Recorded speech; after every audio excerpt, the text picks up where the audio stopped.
And away! Okay, we're now officially streaming, so that's a good thing. Alright. So, here we are, and welcome back. And in our last episode, a whole bunch of crazy stuff happened. Including the accidental, death of a 9-year-old girl. And a whole bunch of other stuff, and a kind of a leaving of a city. So, yes. Also some, what else happened here? Oh, the wheelchair thief. That was fun, to steal a magical sundial. And, what else went on? Oh, masquerade shop shenanigans. Bugbears in an abandoned building near the dump. I don't know where the brothers are tonight, but yeah. Then you got the quest line as they want us to do, but we decided to go to the circus instead. That's true too. So you're out there right now, and you see this shimmering kind of wall of energy, and something different beyond it. So welcome to the Offerings Carnivalle. And you can go straight in. And I also want to say something. Oh, there you are. How you doing? So at the end of last session, there was Yes. mention about my contract being changed. That'll have to be changed when we get back to... Yeah, currently it's not. And as a matter of fact, go ahead and roll a D. What is it? E65? Hang on, let me look it up. D75. I thought it was a 65. It's a 65. No, I'm black. Literally, I would have to take like a in-game day just to change that. Okay. And I would have to go back to where I went. So. Just ask me to help you kill your enemies so you don't have to change your appearance. I'd help. There you go. It's the least we can do. But I don't remember a 9-year-old girl dying. Oh yeah. Yeah, me neither. I didn't want to say anything, but I don't remember that. Let me test this weapon real quick. Stab in hand. Oh, right. Yeah. One of the orphans. She was 9. Yeah. Just kind of happened. Right. Just kind of happened. So, all right. Yes, it is messed up, but I don't remember that. All right. Yeah. Glad we clarified that. Well, guardian. All right. So the fun stuff first. You're about to walk into this place, and go ahead and Noir, go ahead and give me a D. I got 58. Okay. 16, 1, 2, 3, 4. Ew. Wow. Okay. You have become. I'll go and type it in. You have become this. Ta-da. Goliath. Suddenly you wake up and you are large. I mean large. You are like about 8 feet tall, I guess. Sounds about right. I think that's what they are. And you are huge. You're just bulked up. It's like, yeah, man. Do you work out? So yeah, you are now a Goliath. So congratulations, I guess. That's a nice. But do I actually have to change it on my sheet, or could we? Just write Goliath. Just Okay. you're No, Goliath. that's fine. Don't You'll worry have- about changing your stats. Don't worry about You're the- a It's kind of Goliath. a cool one to have, though. It is. You are big. Your it voice is. deepens. It It's is. like, wow. Is this what adulthood is like? Yeah. So you're a Goliath now.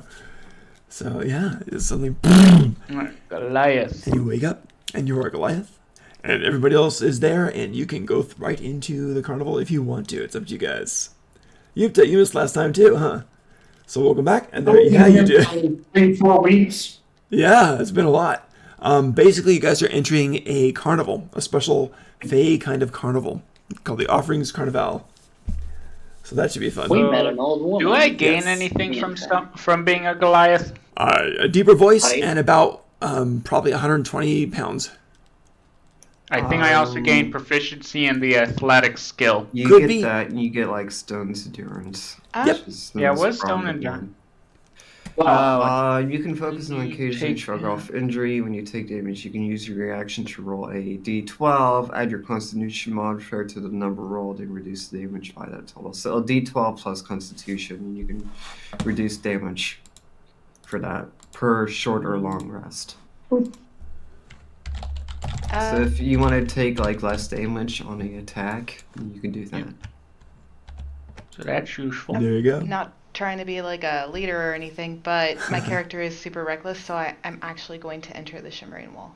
Wonderful. I will follow. All I And right. think I'd like to done do an that immediate first. stealth check as soon as I'm able to, so. You got An it. undead being who does not the emotion capable of entertainment, such as a circus, or any.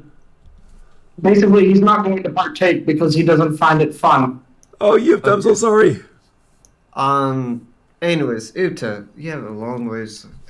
I'll have to catch you up on. There's been a lot Anyways, going on, yeah. do you Yeah, a remember lot the- has happened, man. Do you even remember the lantern, Uta? The blue fire lantern. There you go. Do you know the magical lantern that we have? Magical lantern? Yes. I'll take that as a no. Yeah, it's Okay. okay. It's like No we'll wing it. idea. So I've taken a magical lantern off of someone that didn't want to go to the magical carnival area, and the lantern is pointing towards an area. The flame was quite literally kind of pointing towards where to go. The whole circus place is magical and whatnot, and there is a competition of on who's gonna win. Oh, guys, I got a bill for a few minutes. I'll be right back. Sorry about that. Hang on. Oh. Trying to think. So there's a competition who's gonna win. Like friggin' like there's these different flame colors for each thing they're trying to make you vote for. One could be like light, or one could be death, or nature, or whatever. Wait, have we gotten that far? We just entered the. Remember the old woman told us about this? Yeah. right? Oh. She told a yeah. little bit. Sorry, I'm trying to confused darken because it I've off in my technically head. done part of this before, so. So, Sorry. Right. anyways, we're a little bit late to this. Anyways, since we didn't really It's follow coming this down. last line into like almost last minute here. The flame was starting to fade a little bit, and we decided to go over to the Magic Carnival.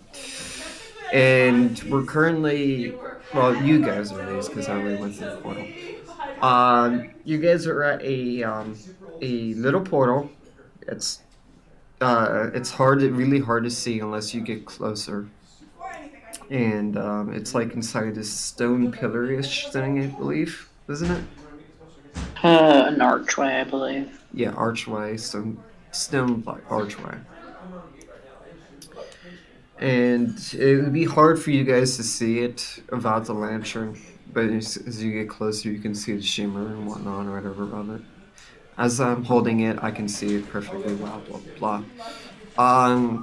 So the carriage is there. The carriage is too big to drive through the portal unless you want to really try to run through there.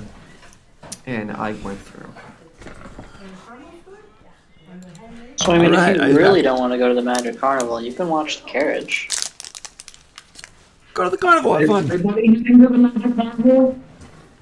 What's I that did again? not understand a single word you just I said. know that was rough. Is everyone heading to the Magic Carnival? I think so. I would Pretty much. highly Yeah, I think recommend so. you join us. Oh, so Kevin, Apparently sorry, I it's guess yours. we already entered. Apparently, I forgot that, but sorry, I've done this on like another character, so I got a little. I've entered first, so I'll be the first one entering, and then Okay. I kind of just went Yeah, we're on just and outside headed of I in. think the now. three of you kind of all went in. If anyone else wants to go at the same time, that's fine too. So kind of like all charging forward. Oh, yeah. What happened to resurrecting what's his name? Oh, that was. Oh, me. So Could we- slowly happen. I took the bag of giblets. I literally dumped it on the church and had fun with this. It's at the church right now, and they're dealing with it. He can bring his character back when I guess he feels like it. Yeah. If I That worked. remember There was that some correctly. different things mixed in with the body parts. Yeah. You know that. You So- were part of that. Any after effects that Yuta would be experiencing having dealt with a particular devil? Yeah. Oh, that's in the What's works. the- Oh, that was Oh. a long time ago. I remember that. Got notes. you would have to do a favor back, wouldn't you? My favorite was the coins. It'll be Yeah, interesting. he used the coins as payment, so. Yeah, I used all the coins as payment. So Yes. Ladies and gentlemen, welcome to the carnival. A bunch of you have walked through, so many, in fact, that I'm going to ask you who is staying behind. Nobody? If nobody's staying behind, I'm going with the group. Woo! Great. You all walk Goodbye, through. carriage. The guards just stand behind? Gotcha. Well, you said it can't fit, so yeah. You could try. You know, priority number one, protect the group at all costs. All right.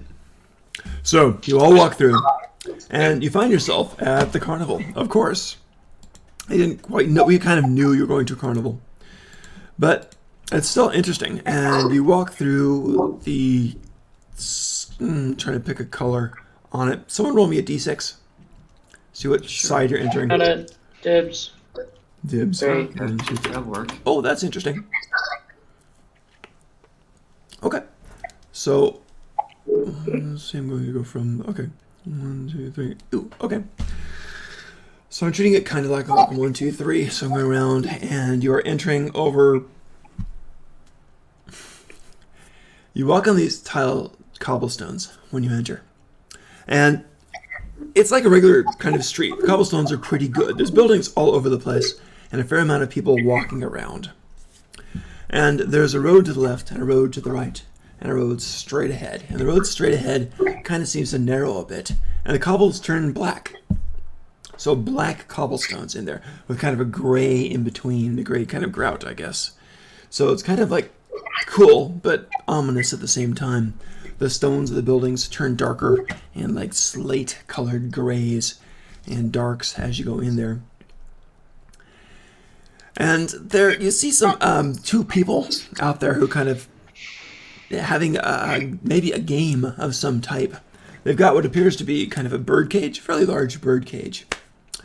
And in it are a bunch of crows. About 7 crows left in there right now. And there are these two characters who are doing some kind of game there. It looks like a game anyway. They're laughing and doing this. And one of them's holding the crow and stroking it. And the one holding the crow is actually a kenku. And the kenku is holding the crow and stroking it and saying, I got feedback here? Give me a second. Oh no. No, What's that's his your name? bad. Isn't King? What was Kinku? They're like Kenku. Yeah, kenku. The birds. The bird guys. It's Aren't they the crow? Essentially, it's a giant, It's the giant crow crow. holding a crow. They're big crow. But is this What's a that? certain someone with his name just repeated 6 times? No. No, that guy was great, but no. That's a different one. That's a So different a one. It's humanoid crow is holding a normal crow. yes. Supposedly normal. Well, it's not, Which is yeah. holding a dwarf crow. Yes. So this guy's holding it. And every time you say Kenku, I think trinkets. yeah, there he Does goes. anyone else know what that's no? Anyone? I know kenkus like trinkets, but I don't. God damn it. Sorry. No, sorry, a really Oops. old reference. Never mind. Oh, good. Don't know it. So Yeah. you got these things there, and there's kenkus there. This kenku's got rusty red feathers, big black eyes, a yellow in the center, big yellow rings in the center of it. So very striking. He's stroking the crow and making perfect sounding crow noises at it. And there's this other character there also. And this other character looks very humanoid, but like made of hollow logs. Hollow log for the torso, hollow log for the head, with empty holes for the eyes and for the mouth. And the empty hole for the mouth keeps moving, and the empty hole for the eyes keeps blinking. So it seems very, very alive, though there's nothing inside of it. And it's moving around, and it smiles and says, let's do another game. And it kind of reaches, and the kenku lets him. And the kenku holds on to one wing. Crow starts to try to flap. The other log creature, with his log fingers, stick fingers, grabs the other wing. And they say, basically, ready, set, go. And they both start pulling. And the crow desperately tries to flap and squawk, and just rips open. And the You're kenku, supposed to do wishbones with dead birds. that didn't happen that way. So the crow, of course, splatters, innards go everywhere, and it's horrible, it doesn't last very much longer. But the kenku's holding and says, I won! And the creature that lost, this log creature, just kind of pouts a bit, says, all right, I'll carry all your bags for a day. Kenku's like, nope, that's one strike. So I'll attack an enemy for you. And Kenku says, agreed, attack an enemy for you. And he goes, okay, again. And then they see you guys come in. And the log guy howls at you guys in a big, almost a deep flute kind of reverberating sound in his hollow body, Ooh. Hello, friends. Hello, friends. Can someone beat this guy? He's just won the last 3 in a row. Well, does anybody want to play? You must owe him a lot of favors then. Well, it's not owing few favors. Yes, but that's okay, because I'll win sometime. I think he cheats. Can someone play against him? Why would you urge others to play against him if he cheats? I'm hoping you guys are skilled too. The guy tilts his hollow head and looks at you and blinks. I was kind of looking at other stuff, so did you tell me what they were playing, or should I ask? Call it Rip a Crow. Huh? Faye actually Rip looks a Crow. disgusted. They're playing with wishbones? But they're birds that are alive. On a Technically, no, because the wishbone is the keel of it. It's never mind. It's a part you can't get to in the Okay, swing. I think I'll just ask them what they're playing. Rip a Crow. We're playing Rip a Crow. Here, grab the half of this. The Kenku's got it. Grab the other wing. Pull. So it sounds like a strength game. No, it's pretty much like how the crow breaks. Your strength has nothing to do with it. How do they And he cheat? kind of looks up at you and says, I don't know. He looks at you, and just kind of shakes his hollow head and taps it with the sticks and dong, dong, dong. I don't know. I've thought and thought, but I don't know. Is it okay if I play a test run to figure out how the game works? Test run? You destroy a bird for nothing? Oh, that's a crime. To learn. No. That would be a crime. Yeah. Wait, could I actually roll persuasion on that? You can try anytime. Sure, go for it. Okay. Yeah, I'm gonna roll persuasion to see if I can at least figure out if he could tell me how this game works, I guess. You rip a crow in half. Oh, I forgot this. I got It's 24. It's literally called Rip a Crow. Okay, that's very persuasive. So he kind of comes up to you and he puts his stick arms almost to your shoulder, can't quite reach, but more on your back. And listen, buddy, you grab the bird, you pull it. But if you want to do a practice run, who's the shortest of you guys there, by the way? Probably Well, me. not me anymore. I'm probably like Ellie? All right. 7, 8 feet No, tall. you're tall. You're I about am 8. 5'2". Well, guessing from what I'm hearing, it just sounds like the pretty much what you get from the wishbone from a turkey. The bigger one wins. That's what Yeah, I was saying. But So you just rip a bird apart and okay, see I who gets the actually bigger have half? some authority in this. The wishbone is part of the keel, which is actually inside of the breast. You can't like. Well, say we're comparing it. They're not literally taking the wishbone out of the crow. They're ripping a crow in half, similar to how you would break a wishbone from a turkey. Okay. Ugh. Anyways, Alright. Replace the wishbone with a crow. Well, you guys never played Rip a Crow before? Alright, Surprisingly, no. I'll give it a try. I'll tell him I'll give it a try. He says, good. And if you win, well, good luck. All right, so you go over to Kenku. Also, while he's saying this, can I do a stealth check to try and step towards the cage, please? Absolutely. Wait, Give me a roll. let me see if I can help. As this is all going down and they're preparing, I'm going Yes. to ask them if there is any roles in this game. Any rules in the game? Yes. Yeah, the stick guy kind of stomps his foot on the ground with a hollow boom and says, yes, no cheating. The Kenku kind of goes, no cheating, no cheating. What is cheating? Well, it's winning too much. So if you win... Wait, so is it the Monopoly rule where if you roll 3... if you roll... Oh, I know what you're saying now, yeah. So the same number... what is it called when both Sixes sides or roll the something? same number? Oh, Snake, yeah, But yeah, if you roll doubles. that 3 times in a row, you automatically go to jail. It's basically like that. Is that like the I only? don't think that was stated anywhere. I know what he's talking about, though. I actually played that before, too. I But know anyway. what he's talking about as well. well, No one said it in that. so for this, your only rule in this game, your only definition of cheating in this game is to win too much. He kind of scratches his head and a few pieces of bark fall off. He goes, well, no, cheating is cheating. It's just not doing it right. You've got to just Well, do it if right. there's no rules, one cannot cheat. There's rules. You can't, like, cut the bigger part out of the crow. You grab a wing and you pull. That's what you do. Anything else is cheating. So you cannot cut the crow? No. That would be cheating. Can you grab the crow's body? No. Even slightly. You grab a wing and you pull. Also, I rolled a 14. Only Okay. 14. Not on terrible, my but not too health. high. You think you're okay as you go over there. Of course I do. Say again, how much is the bird? How much is a bird, you ask? Yes. Kenku goes, no, it's free. It's free. You're playing a game. It's free. How much is it to not play? No, it actually. He kind of looks confused and scratches his feathers. You said these birds are not meant to be tested freely, so I'm wondering. Kenku answers you and says, are you trying to buy the bird? To What have if my he's trying to friend buy a test it? test run? I'll sell you a bird for 5 silver. They're just That crows. is meager, so yes. Do you want to buy a bird? Kenku says, Here, just give me like 2 birds.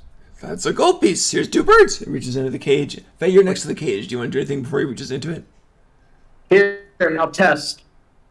Wait, I just want to say something. I can't just realize something. It's a kenku, which is a humanoid crow who's Yep. ripping crows apart. Yep. Is this like the verge of cannibalism? No, it would require him eating it. Well, I we know, don't I even said know the his verge. alignment, though. Maybe he's just a really messed up guy. Well, it's still not cannibalism because they're kenku. That's a crow. They look similar. They're not the same. Oh, okay.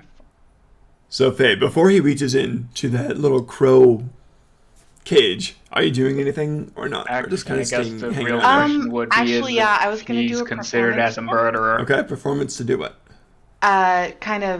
What is this cage made of? It looks like it's just a little metal cage.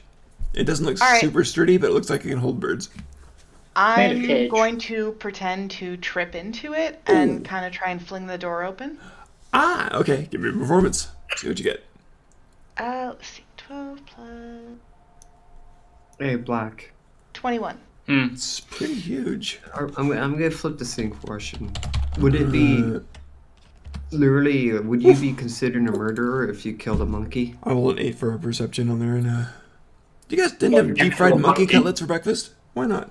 Okay, he didn't seem to notice anything, so you kick it and you successfully, like, kind of semi-trip on it. And on the cobblestones, the cage goes skittering. Door flies open. There's 6 crows left in there now. The king. Actually, there's still all 7 in there, isn't there? Roll an 8-sided dice. See what happens. A 20? No, just roll an 8-sided dice. Oh, sorry. Hold on. I can do it for you if you'd like. No. 7. Whoa! Okay, so all 7 go flying out. I imagine they didn't like the fate that awaited them. And they go flying out. I wanted you to try to play. Hey, Tilbin. I'm so clumsy. Kingo is glaring at you and can't blink or else he would have. And it's just these yellow circle eyes are staring at you. And he takes a quick 3 steps towards you and just glares and glares. And said, "You have spoiled all of our fun. All of our fun. Now, what are we to do? What are we to do?" Wait, are all the crows gone now? Yeah, all 7 of them There's flying another off. game you can play. And you know that gold piece I gave you? Yes. Flip heads or tails. That's your game. Oh. The long guy kind of looks at you. I shall. Here, I'll do it first. He pulls out his inventory. He'll flip it in the air. I'll say it lands on heads, so he says tails, and he's like, "Oh, damn, I lost." See, it's fun. Roll a persuasion. Roll a persuasion. Yipta. Alright. Um, Let me see my skills here. Boom. Persuasion. Did I click it? Come on. Click, dang it. Is Just- Is your character sheet in Gmail? Not Discord? Just roll, goddammit. Hold on, I can roll it. Let me roll it manually. I think I can do that. Hold on.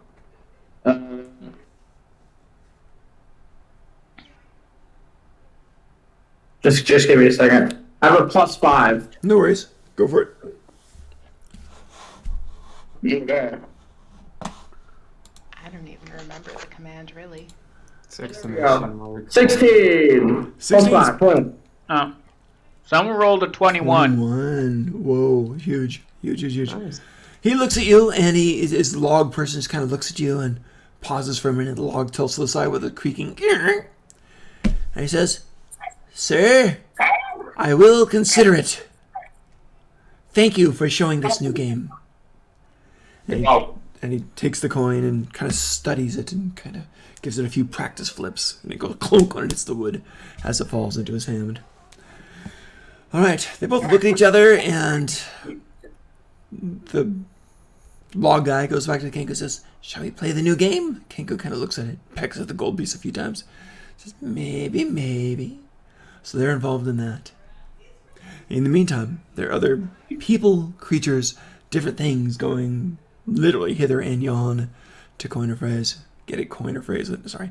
And you can go to the left, you can go to the right, or you can go straight into the dark where it starts to get deeper and the cobbles go black with a gray trim in there, the gray grout in there. So, left, right, or down to the gray grout. Or interact with some of the other individuals who are wandering around here. I'm neutral and go wherever they go. Okay.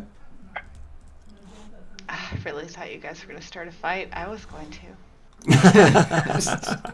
All of that. Try to avoid conflict when necessary. No, man, I wanted to rip a crow in half. You know what? That was like the first good thing you guys have done in a million years. You freed crows.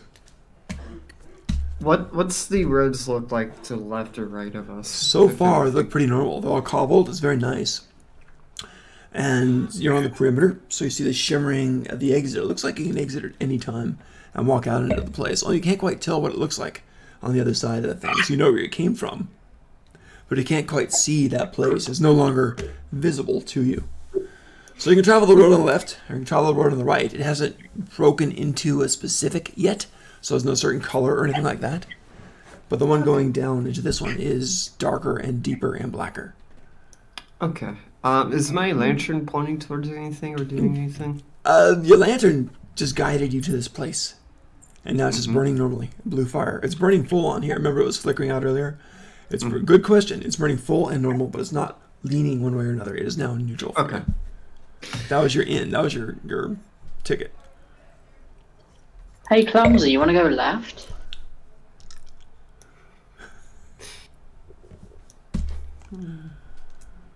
Sure. All right. Yeah, I was guys all heading definitely left? not calling you clumsy. Calling Faye clumsy, but sure. Oh, the crow incident. Yes. All right. So you guys heading to the left? And I have to be, right? Yeah, I suppose if we are. Okay. So you start walking to the left, and you're going kind of on the perimeters here. And it comes to a point where, as you're walking to the left, and then you can go deeper into the carnival. Wait. So in other words, you've got the walls you're following along, which is now on your left as you're walking to the left. And on your right, you can go deeper in, and there's a road. And the road is essentially between black and orange. You're entering orange territory. Cobbles are starting to turn a little bit of colors. So you go deeper into the carnival, or keep going along the wall toward the orange. Cobbles are starting to turn orange this way. So you're between black and orange. You found Halloween colors. Woo! Should we be looking for blue? There's no sign of blue yet.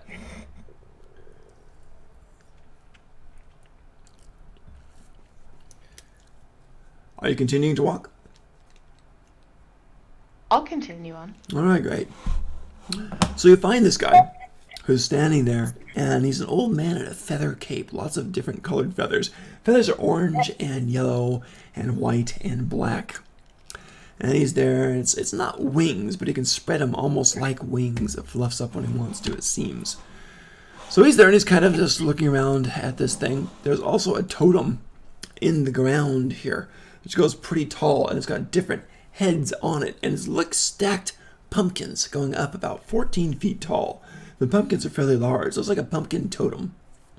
And once in a while, if you're looking carefully, one of them will burp or open one eye before closing it again or something like this.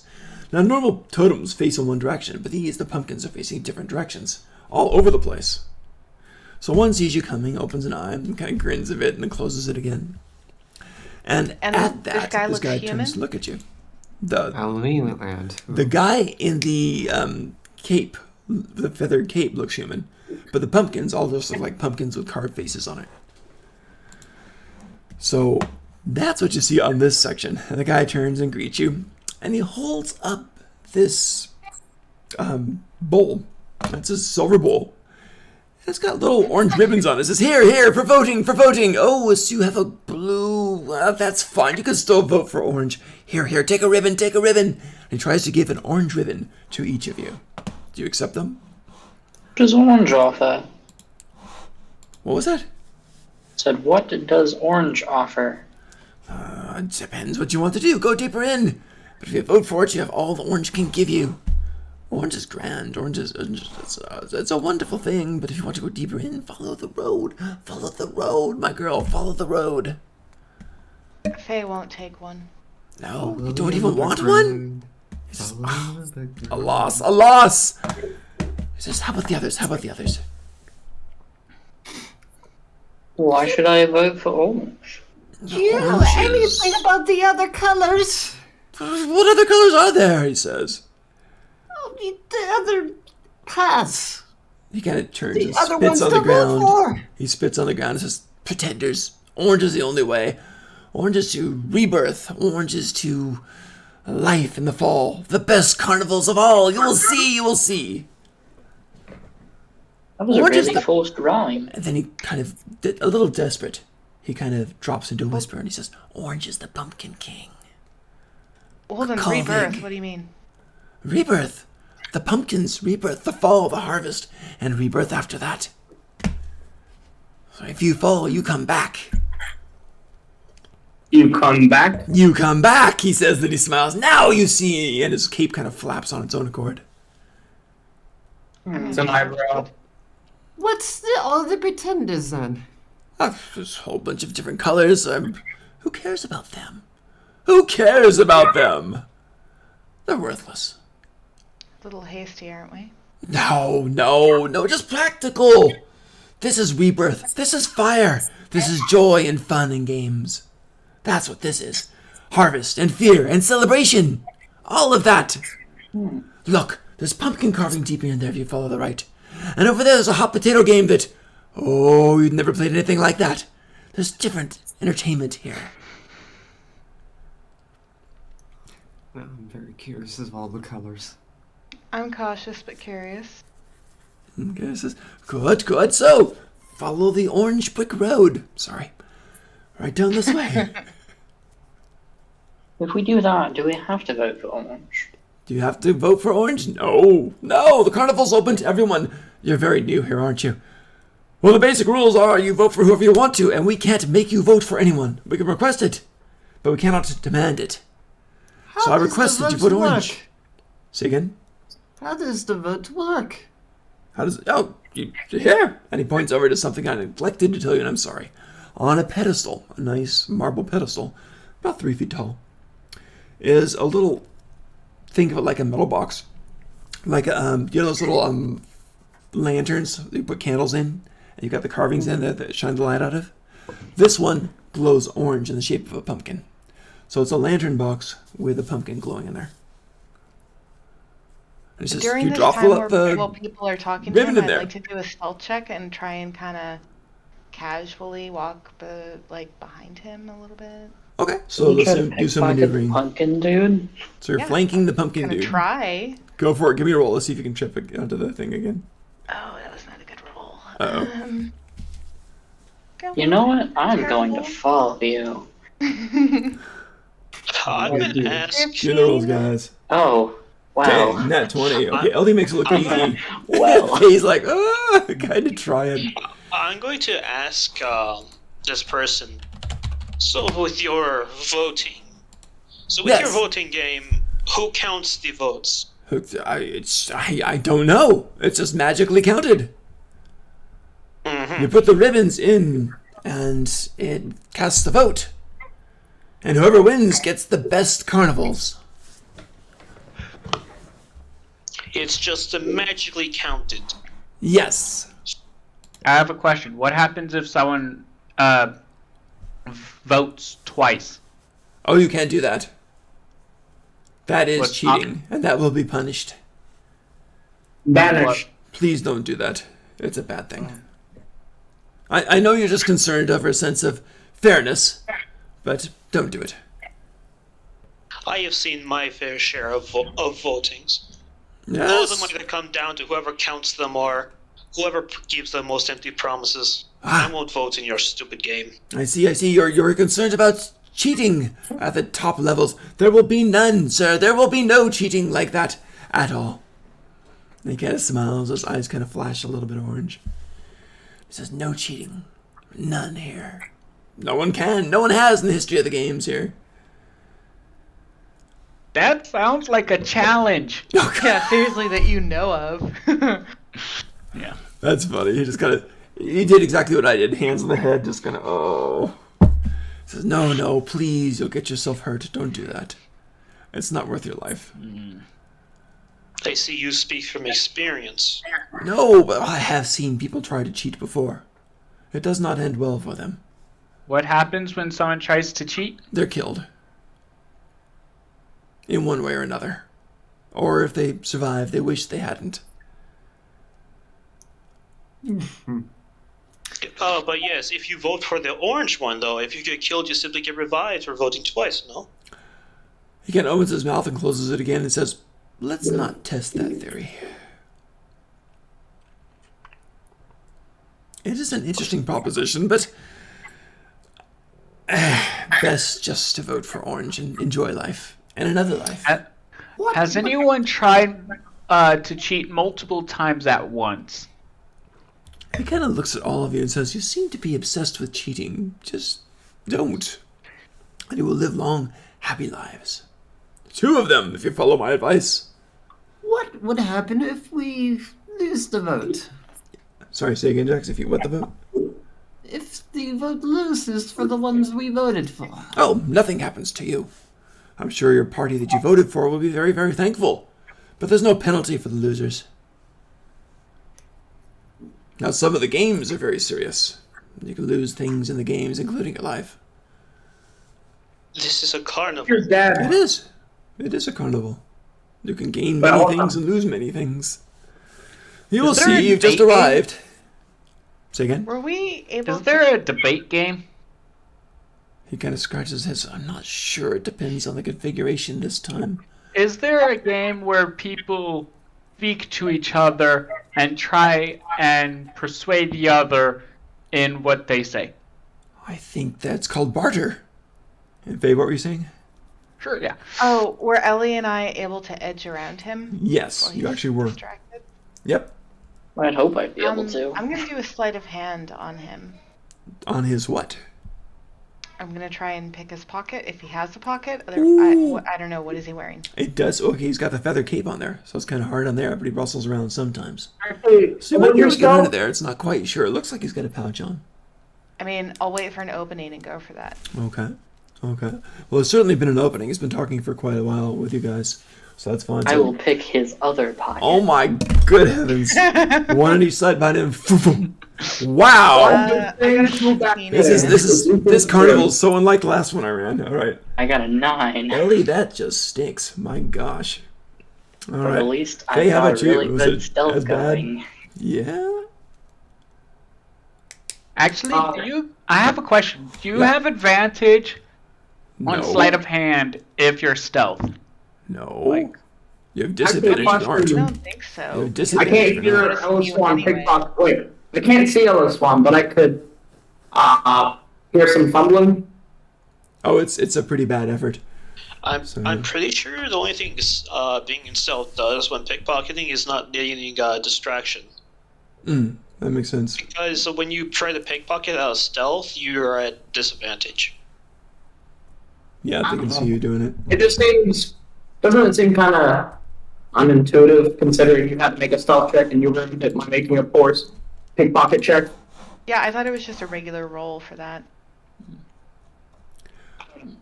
But it's funny because now I have to determine, okay, well, I didn't see you go up to him and now do I just hear you fumble? Fumble through his jammies? Speaking of fumbles. I guess you just like breathe really loudly when you pickpocket. I don't know. So if he falls, clinks on the ground. I don't know. Who knows? So, Faye, what was your roll? Mr. Mine? Yeah. 15. 15. Okay, that's actually not bad. I'm going to give a roll here in the open and see what we got for his perception on here. This will be for both of you. Boom. Oh my god. Yeah. Oh. My gosh. He was... 4. Okay, this is so bad. Some of you might so or might not distracted. have seen Faye as she kind of skirts her hand around the feather robe and just kind of snips the purse. And you cringe when you see Ellie try to reach over and keep bumping into the robe. And oh my god, when's he going to notice? And sweats on your brow as you watch this fiasco, but still manages to saw repeatedly at the thing before finally cutting through the leather thongs and getting the other pouch on the other side. Wow. Yeah. That was... This voting is quite interesting. I'm actually more intrigued about the rebirth aspect of this. He says, well, yes, if you go all the way out and meet the Pumpkin King himself, you will be blessed and you will have your rebirth. Which happens when you This die. Pumpkin King, are we able to set up a meeting with the Pumpkin King? Continue on and you will meet him. Pass through the games. Whether you play or not is up to you, but if you go to the end of Orange, deeper in, follow the road, and you can pledge to the Pumpkin King himself. I just want to talk. The rebirth. He will want your vote, I warn you. If he gives me a good answer, I'll give him my vote. I'm sure he will. I'm sure he will. And he claps you on the shoulder. Do you allow that? Even the shoulder with a weird arm. I'm dead cold. As soon as he touches me, it's like a chill up his spine. Okay. He kind of looks very concerned. He says, I'm not sure how rebirth would work for you. But maybe he can tell you more than I can. So. Cool. All right. In the meantime, I'll kind of retreat like immediately as soon as I can. Yep. Just so I don't look like I was Right. back there doing something I was supposed to not be doing. Yeah, I'll circle around as well. Yeah, Ellie, you realized when you were retreating that you were standing on his foot by accident. He just thought it was a natural mistake. Oh my god. So, like, oh, excuse me. God. Yeah, that was bad. All right. So, someone roll a d6. 1, 2, 3. Ellie got the good stuff. 4, 5, 6. And Faye got the good stuff. 6. Ooh. Oh, I just rolled. And I also got a 6. Well, It's probably 6 better it is. if you roll anyway, so. So Faye got the good stuff. So Ellie, you got some gold. You got about 12 gold pieces. So nothing major, but you got 12 gold pieces, and you didn't get caught and burned at the stake or anything, so that's good. All right, If I Faye. at the stake, I'm not a witch. Well, that's true. That's true. Well, Until you maybe multi-class. I am. But yeah, there's always multi-classing. Meanwhile, Faye, you got in there and you grabbed a pouch, and you got it. And are you looking through it yet? Definitely, as soon as I get a chance. Yep, you look through it. And it's bright in there. There are 4 fire garnets. Nice kind of orange, glowing, bright, glowing, sparkling, glowing things. It's essentially like a light spill, so it's very bright when you open this thing. And that is daytime out right now, so it's not overwhelming or anything like this. But it's noticeable, and it's shining light on your face, and your face is bathed in a nice orange light for a moment. So Yeah, I'll can I close look immediately. over Faye's shoulder while Yep. she does this? Probably. Give me a stealth check.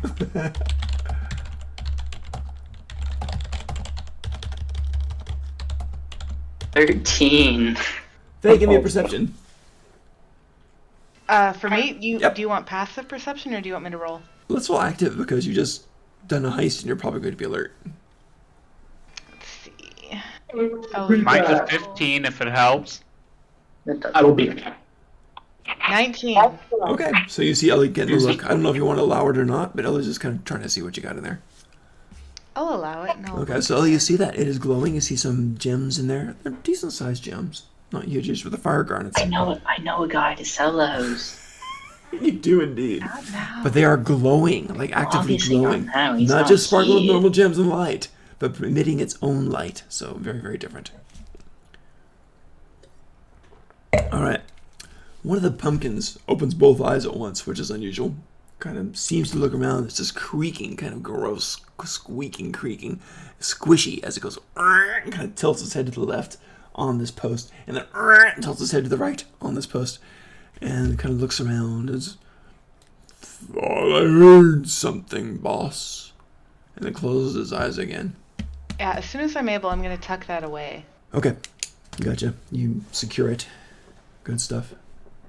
And the old guy goes over to the pumpkin and says, "What'd you hear, old boy? What'd you hear?" The third one taps him. Thump, thump, thump.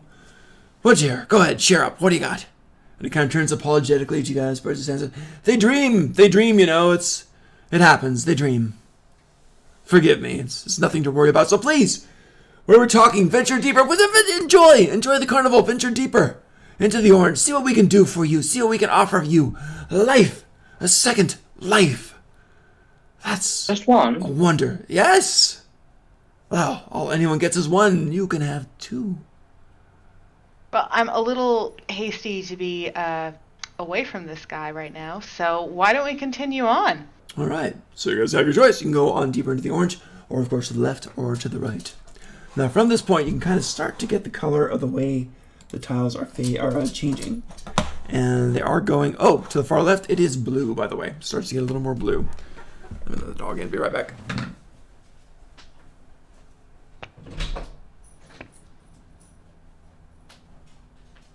Okay.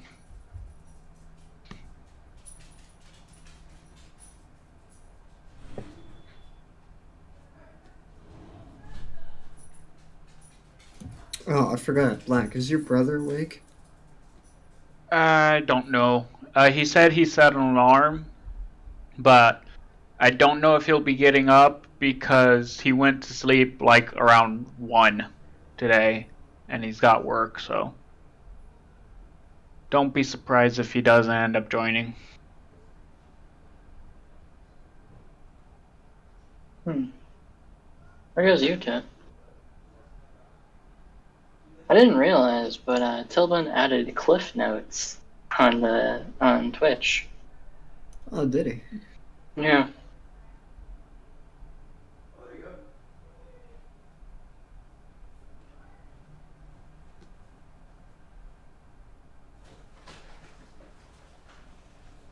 I have a feeling that we're going to probably go our own little ways of which colors we're going to be going for.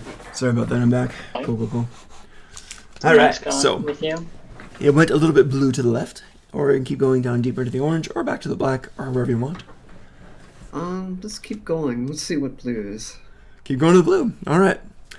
You hear the guy, the old man. Are we all going to blue? I don't know. I kind of want to go to black.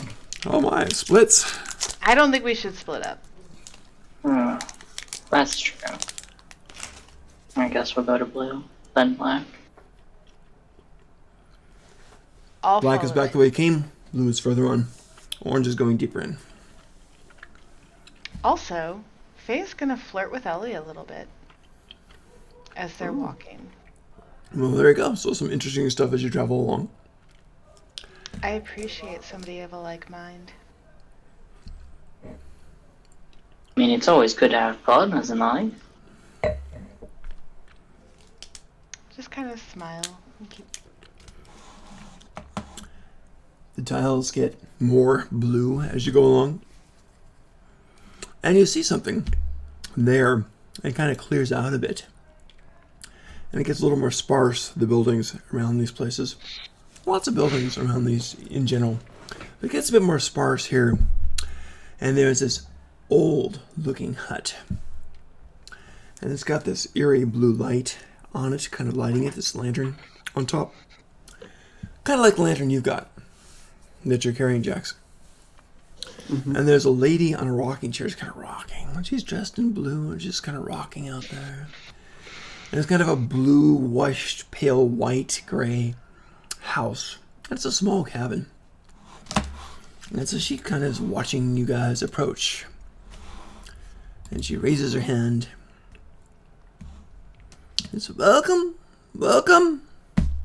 come. And she leans over and picks up a silver bowl with blue ribbons in it.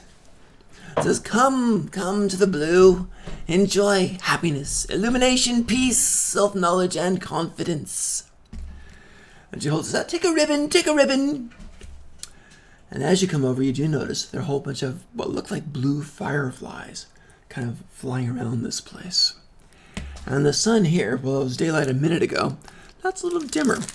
Almost like a twilight type of thing. We can't quite tell where the sun is. So the fireflies are very noticeable here at this point. As soon as somebody starts talking to them, I'd like to make a stealth check. Okay. Let's wait for the words to come out. You know where this is going. Oh, so this is the color of peace and prosperity. Prosperity. No, this is yes. Yes, I butchered that on purpose. Prosperity. Yes. I love it. I want it to prosperity house. So yeah, just yes. Self-knowledge, confidence, all of those wondrous things. Good feelings for us all. So this pleasant crone holds out this silver bowl with all these blue ribbons in it. Kind of picks them up, lets them fall back in. Says, take one, enjoy, cast your vote. And you do see another one of those metal lanterns, which has, in this case, not a pumpkin, but this is the blue fire, which does match the torch. And in the blue, your torch is burning stronger. She says, I see you're already a follower. You've taken up our invitation. Thank you. And she smiles warmly at Jax. Now, while this is going on, let's talk about the betrayals. What's going on? Betrayals. I wanted to. Oh my god! I rolled a natural one. Yeah, I was just gonna try and stealth around her, but. Okay. Going to help you. Get up in her face, essentially. Just be like, what can you offer me? Okay. Can I roll at advantage then? Yes, we'll call this help action. You can do that. That sounds fun. So Face starts to trip as Lily kind of covers.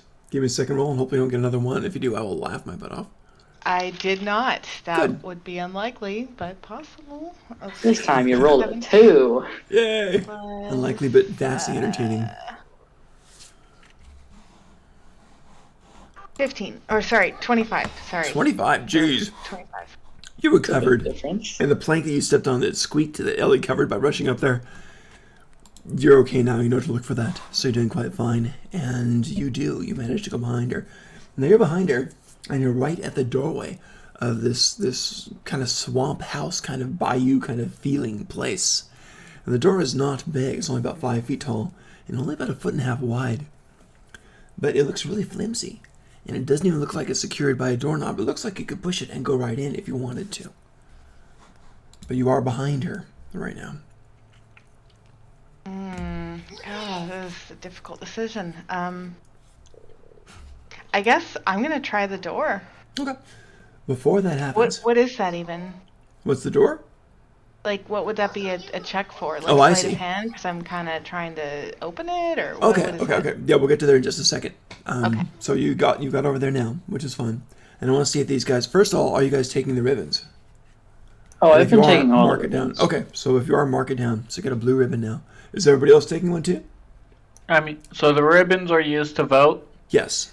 Yes. And she nods at your question and points to we'll have a ribbon. You will have a ribbon? Okay. So that'll be black, orange, blue. Black, orange, blue. You got it. That'd make a pretty flag, actually. But yeah, you got it. Neat.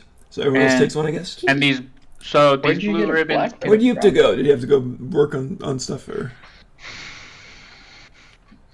There he is. How funny, I summoned you. I said, where'd you go? And you popped back in. Good to see.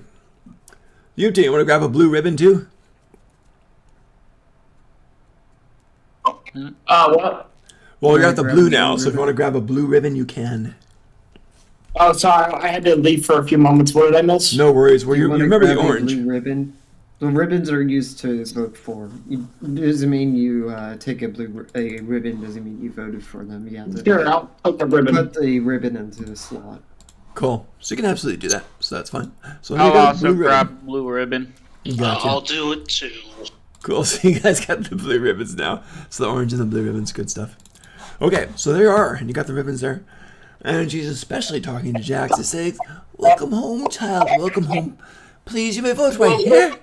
Just drop the ribbon in. I'm not quite an idiot. I'm still looking around. Oh, the young. Always looking for everything before deciding, so... I understand.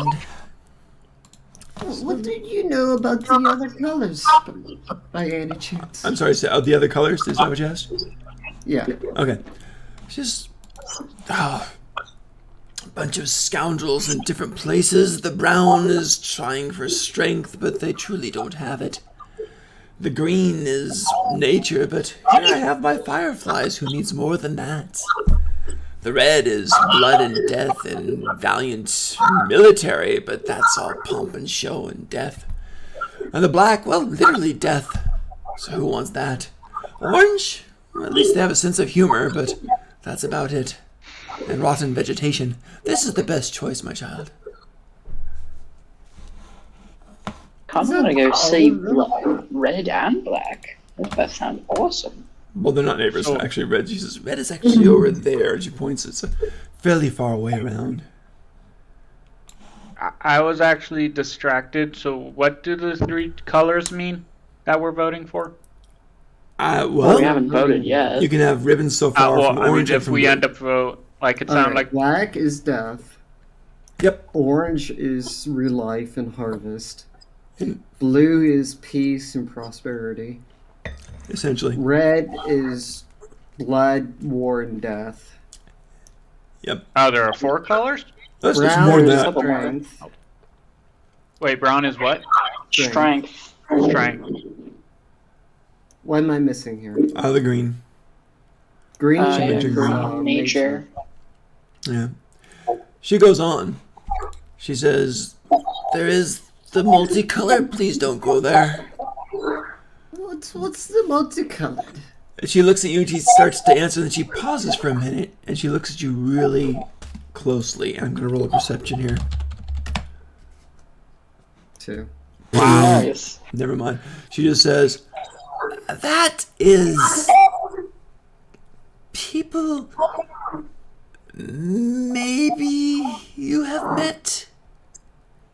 I can't tell. I'm sorry, my child, but those people are, let's say they can't make up their mind or their bodies.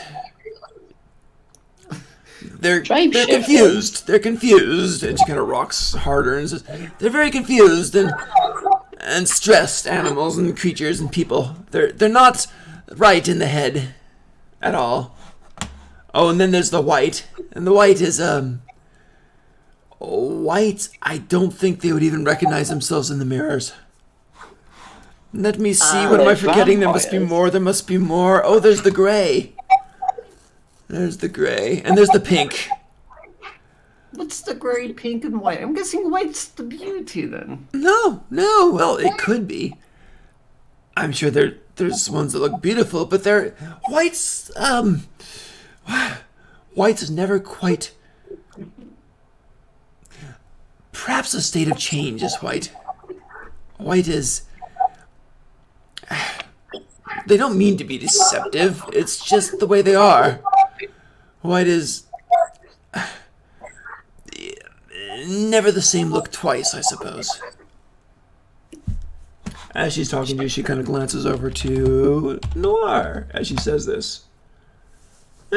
Better. Still nothing. Okay, cool. Cool.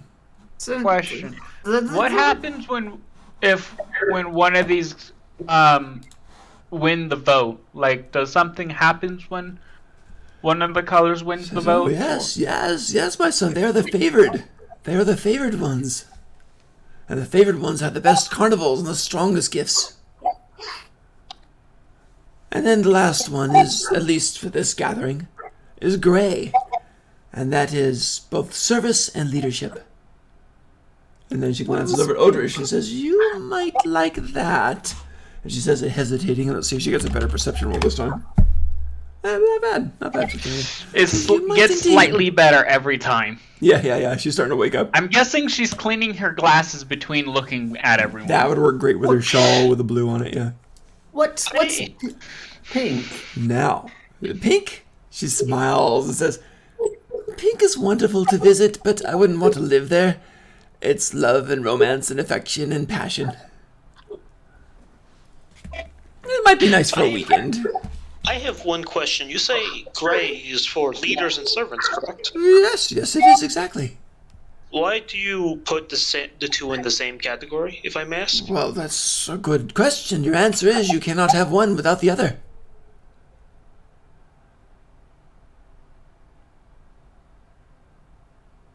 But what about life and death? What about it? Well, you can't die unless you live. I suppose that's true, but I'm not a philosopher. I'm simply a state of mind. Now, while this is going on, we have a very inquisitive Fae at the door. So, there is no doorknob on this that you can see, no way to lock it that you can see. And it looks like you can push it right open. So, did you want to try it? Yeah, I'm going to try it. Go ahead and give me a roll for stealth. Let's see how you do. You don't need to do anything for picketing, but just for stealth. Oh, let's see. 10 plus 6. 16. Oh, 8. So 18. 18? Not bad. You start to open it, you feel it kind of stick and start to squeak. So you move more slowly, and you do end up opening it enough. Just enough for you to slip in unnoticed. Let's give her a perception really quick. And I rolled it. Oh, God, no! Nat 20. You know, I have been increasing each and every time. Oh, my God. While you're doing this... Maybe you should have gone in a little sooner. While you're doing this, she quickly kind of, in a smooth, flowing motion, grabs her cane, turns it, whoosh, smacks it right up against the door, which kind of wobbles a bit. Says, no, dear. No. Not until you vote. If you vote, I'll offer you all of my hospitality, but would you like to vote now? And she's looking at you and smiling, but her blue eyes, and you can go roll an insight, please. Okay. 19. That's pretty good. I'm gonna roll her. See if she can stay a poker face. 9. Nope, not at all. She's a little bit furious, but there's something else going on here. There's something that's tempering it. There's something that's tempering it and working with her mind. And she's got not super fast thought, super clear thought. Super quick, easy paths to the right decision going on in her mind. She's got blue influence. You see that in there. So you kind of suspect that's what the blue influence is. Because 19's pretty stable. Is she human? She looks to be. Can I roll a perception? Yeah, absolutely.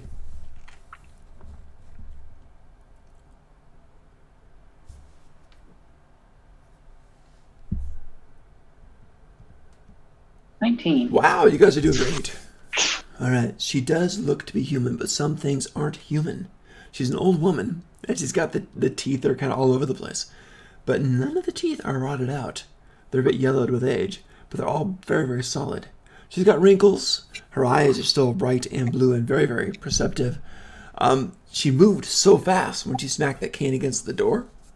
No creaks, no nothing, no shaking either. And she looks like she's about 90 or something like that. So she looks to be human, but there's something else going on there. Faye will kind of say, I apologize. You're clearly not what you appear to be. She kind of smiles a bit, says, thank you, my dear. None of us are really, are they? But we could use someone like you. Would you like to join the blue? I'll consider it. Hey, I have a question for her. By the law, that's all I can ask. Yes, my large friend. If I vote for one of these, could one of them regain something I've lost? She kind of thinks for a minute. Something you've lost. Your identity? She says, I'm not sure. The orange can give life back if you've lost it. We can give clarity and purpose back if you've lost it. The pink can give passion back if you've lost it. Maybe even romance or loved one if you've lost that. So orange only regain one's own life, or could it regain the life of someone else? She kind of chuckles a bit. Well, That's up to the Pumpkin King. That's his decision when you come before him. If you come before him, I suggest that you don't. This is a fey land. The rules are the same, but the rewards can vary. Alright, I'm gonna go and vote for the orange. Oh, you're going to go back to the orange? Yeah. Alright, so you kind of turn as Goliath just starts walking back to the orange. Is anybody going with you? I'm just going to continue on the yellow brick road. Woo! Split the party. It's now blue. It's now a blue road. So you're on the blue. I want to go to the black. Go to the black. So from Before where? we leave, though, I will specifically give a look to the old crone and take a ribbon silently. There you go. She nods. Very good, and please be careful. Don't die before you vote blue. All right. You notice from where you're at. If you keep going and following this place around, this is following the rim of the whole circumference of the thing. So you got the border to the outside world shimmering on your left. You can't really see through it. It's like looking through a frosted glass. And then coming up, if you keep moving, following along that rim, the pathway starts going pink. Pink. And the color is all bright and vibrant. And it's like you're entering primary color heaven. It's just all kinds of rainbowy colors all over the place. And as you look down, you can go into the deep blue, and way past that, well, you can't see that yet. But if you keep going along this, you're going to end up to the pink. Do you want to keep going that way? This is following the perimeter, or you go deeper into the blue, or back to orange. I'm going to take a blue ribbon and continue on. Gotcha. Okay, so you take the blue ribbon. I think most of you guys have taken the ribbons, so that's totally fine. And you're going to continue on there, which is great. So you head over, and you guys are going over to the pink. Now I've got a split of the party, so everyone's going on to pink except Noir. Me. And except Noir. I'm going to black. You're going to black. Oh, split the party big time. Well, the thing is that they said grace for the leadership. Yes. Yeah. Well, for the leaders and the servants. Black's for death. The thing is that Odrish is going to go down the path of a leader. Okay, the gray. Gotcha. I haven't met there yet, so you and me at least keep walking. Okay. So, let me write down everything. The person I heard last was Aldrich. You're going to go find gray, right? And Noir is going back to orange. Should probably write it down, and then maybe Yukta might try a banner, but otherwise, I don't know if he's going to even cast a vote. He might just wait for the party to do what they're done with. You could do that. You could go visit and not cast a vote, too. That's totally fine. You would have learned that that's not a punishable thing. So you're okay. Alright, so Yukta's not decided, just kind of following along. Who else? We had someone going somewhere else. Noir's going to orange. I'm going to black. Right. Orders just going to gray. That's and the rest gray. of them are all going to pink. Oh, that's right. We got. Ellie's going to black. And right now, everyone else is walking through pink at the moment, right? Well, we're I could be passing by persuaded to pink go right somewhere else, but Okay. So I'm literally looking around to see what's all here. yes, from where you are in the very, very fringe of the blue, you can go back to orange. You can see that. You can head on to the pink, or you can go deeper into the blue. Right now, you can't see the rest. I'm going around to the fringe of pink. The fringe of pink between blue and pink. Yeah. Okay, so I think most of you guys are I'm going that in way. a circle around the place. Gotcha. The whole circumference. Got it. Okay. In the cotton candy colors. We got a split here now. We got we got Odrish for gray, Noir for orange, Ellie for black, and everyone else is going through pink, as I understand it, or on the circumference. I'll actually follow Ellie. You're gonna go to black. Because I don't want to be alone in this place, and Who can technically blame she's him? the one who revived me, so I Ellie would probably and go with Faye her. going to black. Everyone else is going through pink. Got it. Guys, we got 4 groups now. So who wants to go first? Let me ask a question to the lady. Yeah, the old lady in blue. Sure. Yeah, actually. Can I just take one of each, and then decide if I want to? Because we can visit, right? Yeah, she kind of spreads her arms and smiles. That is what the carnival is for. You may do this. Then I shall take one of each. Right. Now she only has blue ribbons, so you've got to go to the different places to get the other ribbons. You can only vote for the place with the ribbon you have. So you need an orange ribbon for the orange. Correct. Black ribbon for the black. Gray ribbon for the... Yes, you got it. And you can only vote orange when you're in the orange thing, in the orange lantern. You drop the ribbon into the lantern and it burns. Okay. Then I think I'll give the lady her blue ribbon to go get an orange ribbon. You can take other ribbons. There's no penalty for holding onto ribbons, and you hold on to decide what you want to do. Now. Yeah, that's not illegal. So there's no penalty to holding multiple ribbons, but there is a penalty for multiple votes. Yes. You got it. That's exactly right. So far we passed by black, we passed by orange, we just passed by blue. Right, you're passing by blue currently. You can go deeper into blue or just keep going on the fringe there, and that's fine. I mean, I don't see a reason for me to hold a blue ribbon, though. So. I mean, you can just take it just to take one. It's not going to hurt you. As a DM, I'd advise it. It's up to you unless your character doesn't want to for some reason. It's up to you. All right. So, who wants to go first?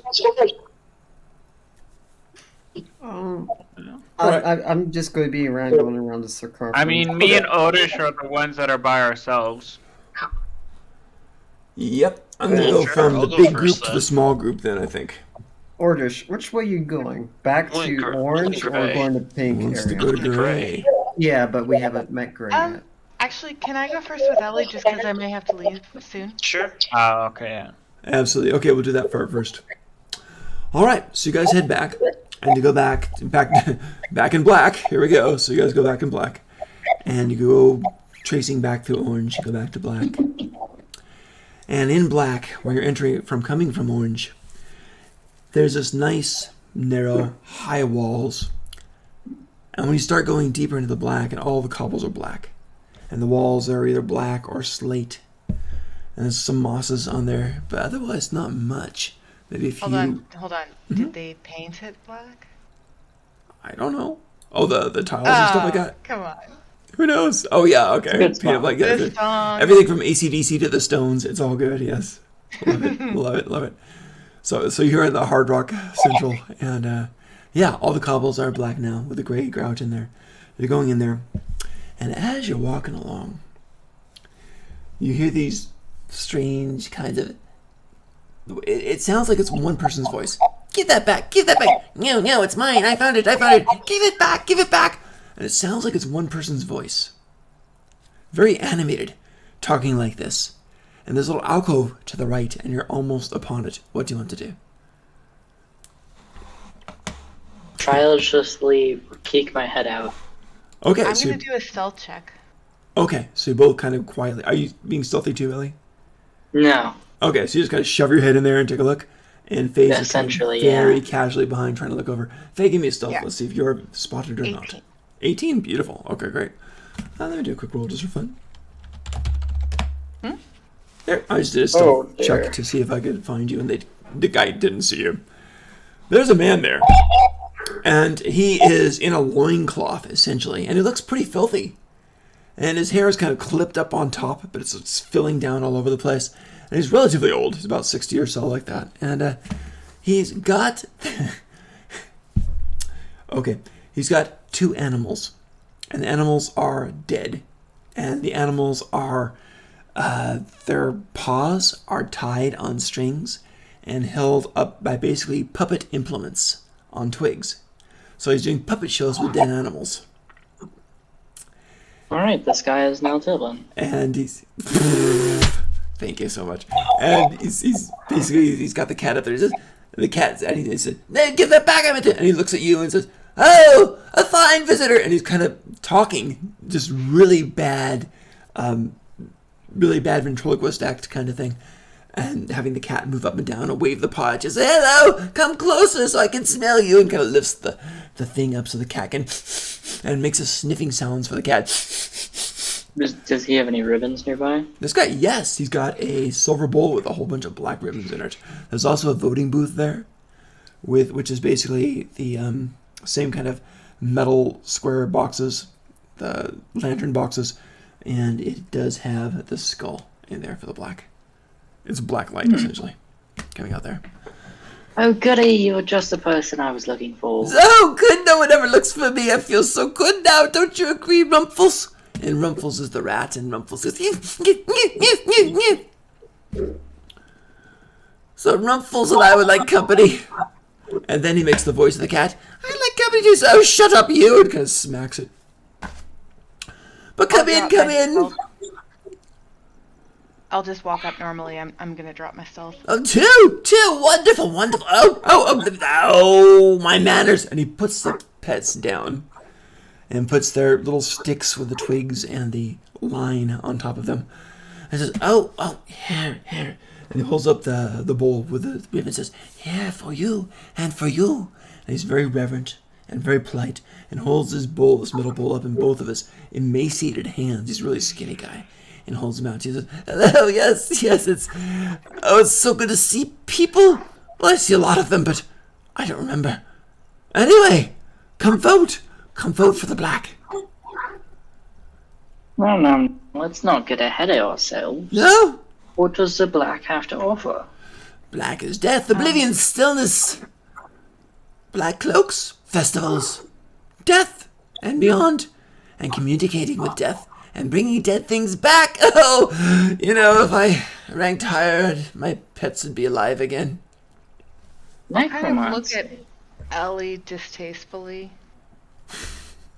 Distasteful look like, this guy. You're right, he is quite weird.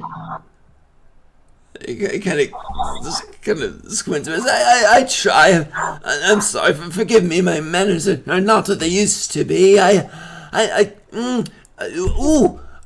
have tea. Wait. And he kind of rumbles around in his little stash of trash and does find a teacup. There's no way this stuff is hot. And he gets one little chipped clay thing, and he pours the stuff in it. And mostly it looks like water, maybe a little bit of algae in it. And he says, here, please have a sip. And he offers kind of between you two, going back and forth. He says, please have a sip. I'd rather drink poison. Oh, that's... I mean, you never know. That could be what this is. No. I want you to vote for black. I don't want to take your life. That's not what we do. We reach out beyond life and bring that back. That's what we do. Oh, but necromancy's so boring. Boring? Causing death is so much more fun. He says, well, there's a lot with that hobby. What was that? Say again, Faye? Oh, Faye does look vaguely interested. Okay. What do you mean, breathe it back? Well, people die. It's a fact of life and death, and then we can get them back again. Or talk to them, or see what they're thinking, or see their life, or what they had, or... Oh,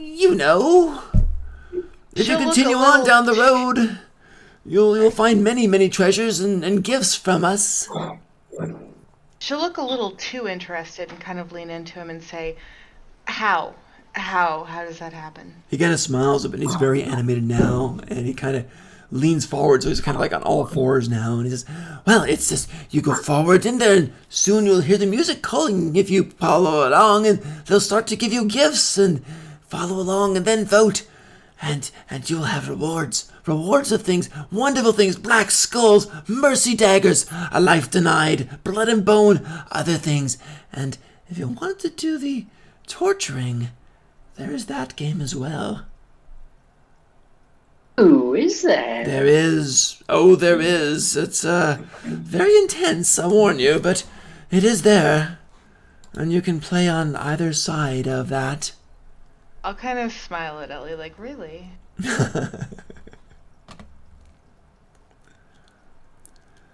We don't have to vote to go in yet, right? No. You see, my dear, we're trying to get the votes of both of you, lovely young ladies, because we could really use... Well, anyone, to be honest, but continue in, please, please. You follow the music, that's the next step.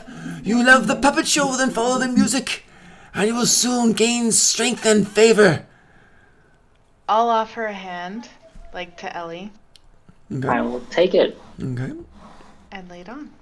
All right, so you guys go on, and he is just like uttering blessings. Says, "May the darkness lead you, may your eyes pierce even the deepest of nights. Farewell, farewell, watch your backs and the blades that hunt for them." And you continue on. All right. In light of your going, I'm going to do the next station with you guys now, if that's okay. If that's okay with everyone. By the way, I'll keep hold of Ellie's hand if she'll allow. Oh, well, there you go. Sure. All right. So you do keep going on. And as you're going on, both of you roll a perception, please. Let me know if you get a 13 or higher. It's getting kind of narrow here. It's only about 3 feet wide. Now you said the DC, I'm going to get like a 12. Very large. 14. I just got 14. You both got 14s. How hilarious. That's great. Look at that. I actually rolled a 12, though. At the same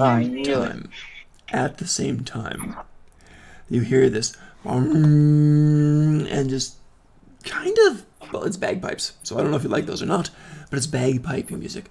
Very mournful, but very stirring, and kind of good, solid, steady playing. And as you go closer, it opens up a bit into this small little alcove here. And there's this guy, younger guy, maybe about 20 or so. He's got long, straight, dark hair. And he kind of looks like a bard. Pretty fancy dress. Blacks and browns. Very fancy black boots on there. And he's playing, and he smiles at you, and stops playing for a minute. So he's like, no, the bagpipe's kind of empty. He says, well, welcome, welcome, welcome. Come here, come here, come here. What can I do for you two? And he's smiling in his typical, like, bardish way. And he says, I have a silver bowl. The ribbons have your names on them. And he pulls open the bowl. Says, you can vote right here if you like. What do you think? Are you considering it? Isn't that easy for you? He kind of laughs a bit and says, well, we have to try. But still, there will be prizes indeed. Come join me.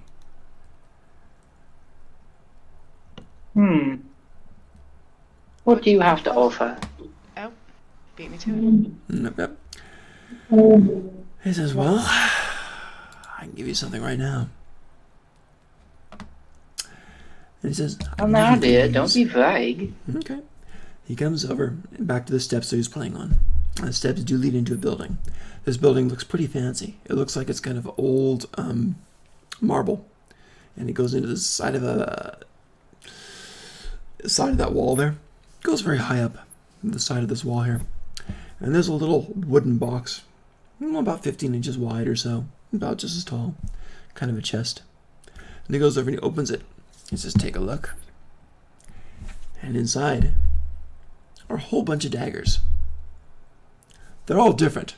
Some are straight and narrow, some are short and fat, some are curved at the tips, nasty, nasty hooks. But all the blades are pure black. Says these are mercy Ellie will daggers. immediately look entranced as There soon you as go. she sees it. He smiles, seeing this, says, yes, they're wonderful things. And he pulls one out and says, these are beautiful. When you cut someone, you can will them to die. Might not always work. Usually what stabbing is, no? Yes, but some people just don't. Some people just don't want to.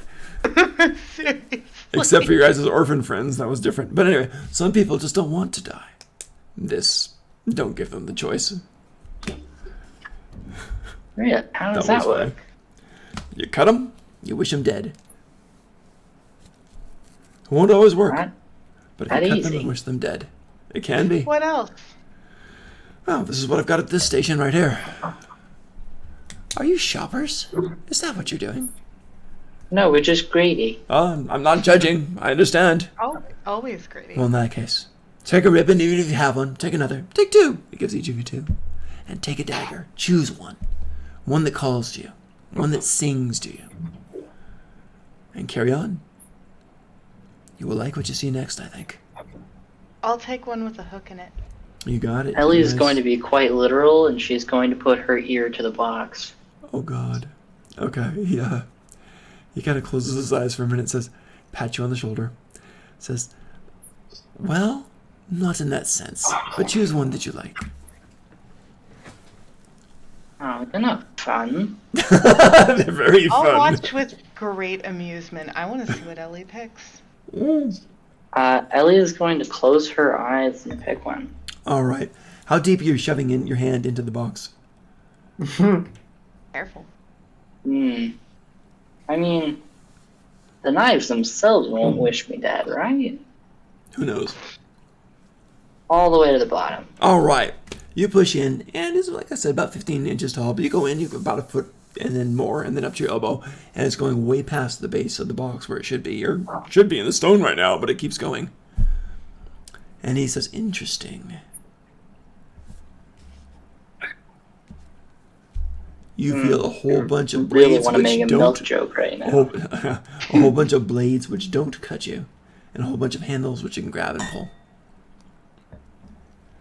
Whenever I can't go any farther, That doesn't happen. whether that being I run out of box or I run out of arm, You run out of arm. I will grab the closest handle to my hand. Great. Do you want to grab a big handle, a small handle? A small handle. Small handle. You got it. You came out with a nice slender dagger, black blade. I'm gonna be weird and sniff the blade. I love it. Smells like metal. Smells clean. Smells sharp. Bit of oil. You smell the leather from the wrapped handle. Also, Hold on, what kind of dagger is this?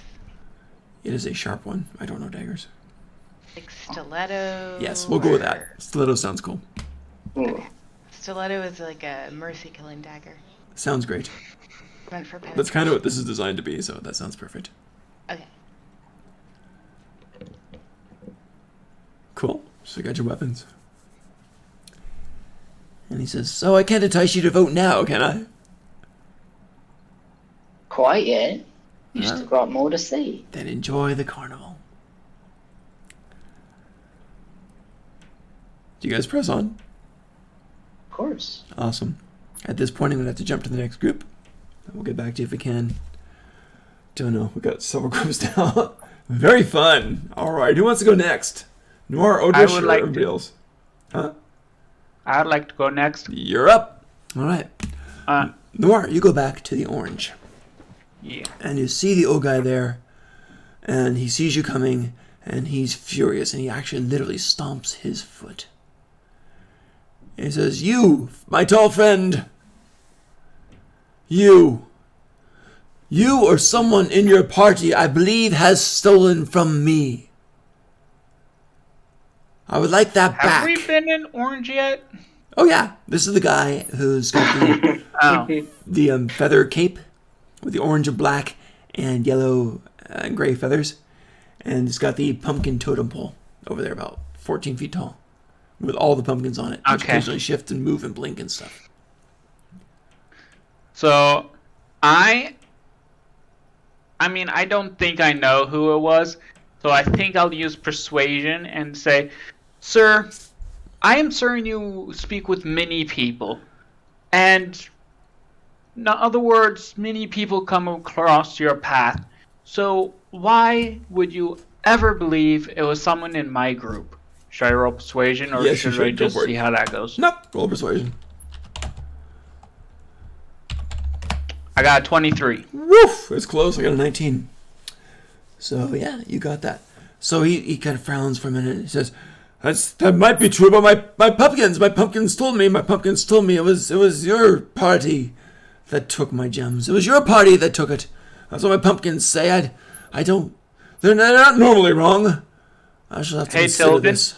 Yeah. I'm going to put my ear next to the pumpkins and listen to see if I can hear them speak. That's interesting. There are many pumpkins on here. They're each separated by about 1.5 feet as they stack up. I'm just going to go to the closest one. Gotcha. Well, you're a Goliath, so you're like 6 pumpkins up. So you go up there, you put your ear to it. You're actually touching it? Not completely, just so like... Are you touching it at all? No, I'm not touching it. I'm just like when you like point your ear to something to try and hear it better. Okay, so you're just getting really close to it?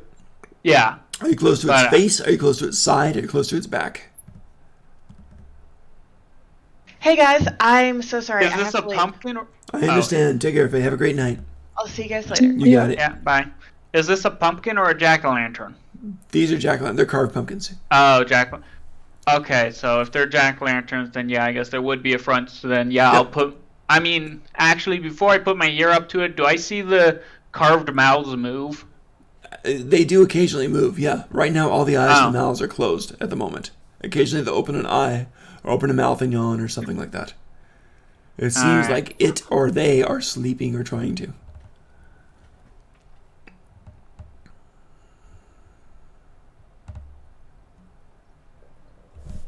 All right.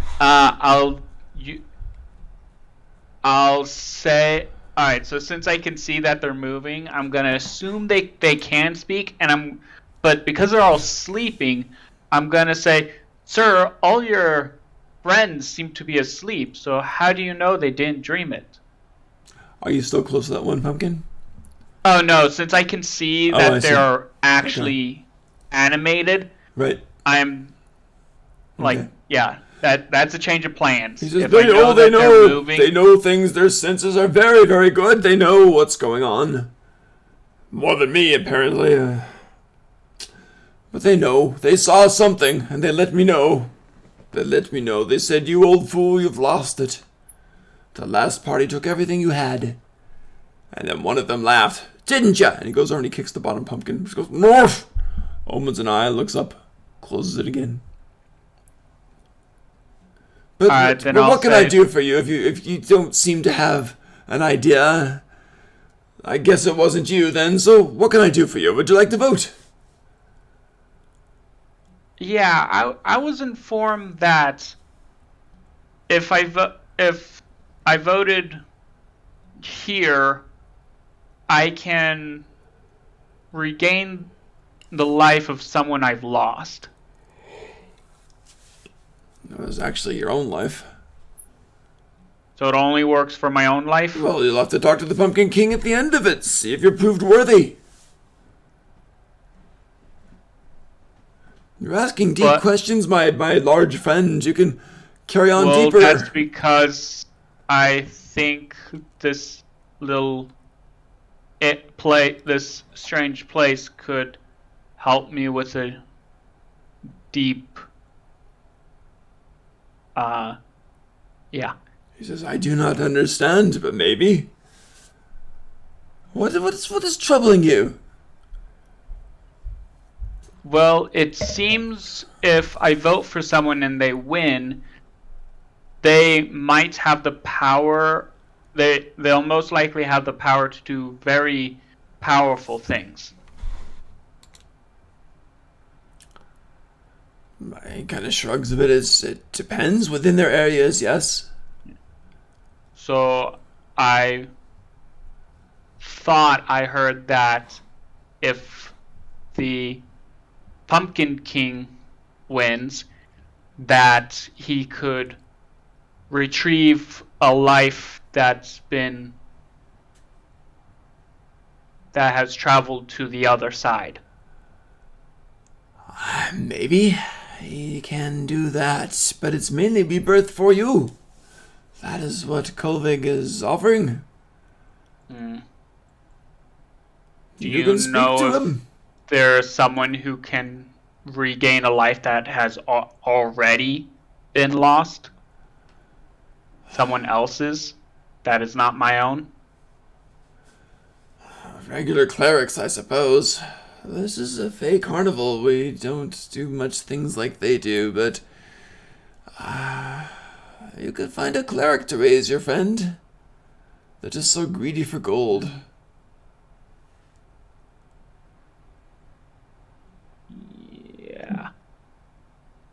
Yeah, I kind of have my own reasons to not trust religious figures.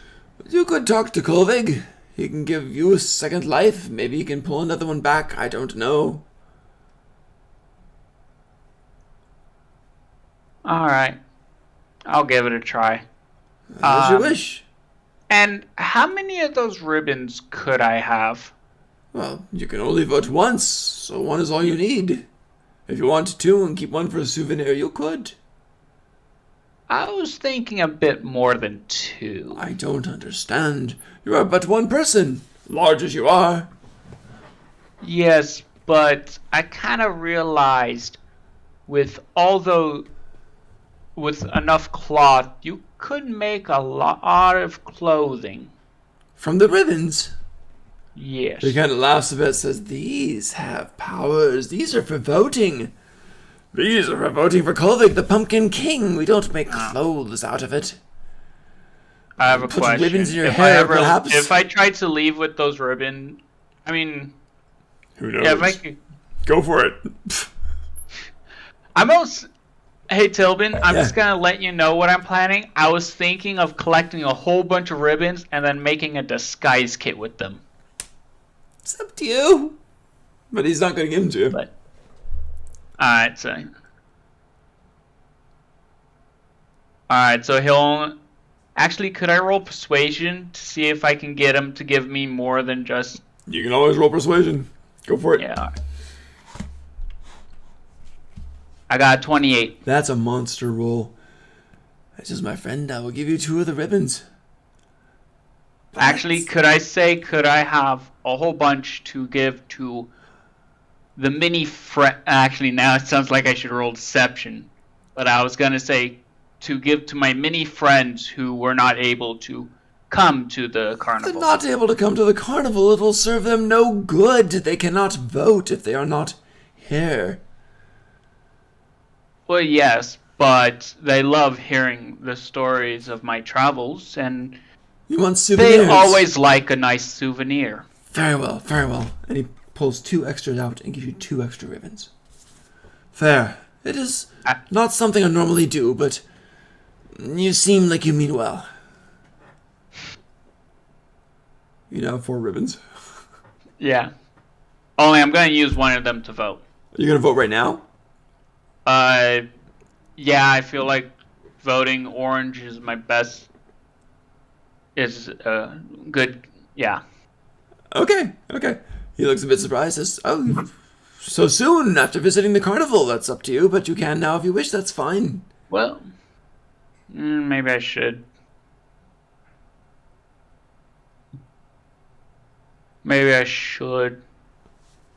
Give he the sees other your hesitancy. contenders. And he says, "My friend, you must understand. You can only vote once, but orange is a good way to go if you want to. Or you can go further into the orange and play in the games. It's whatever you wish to do."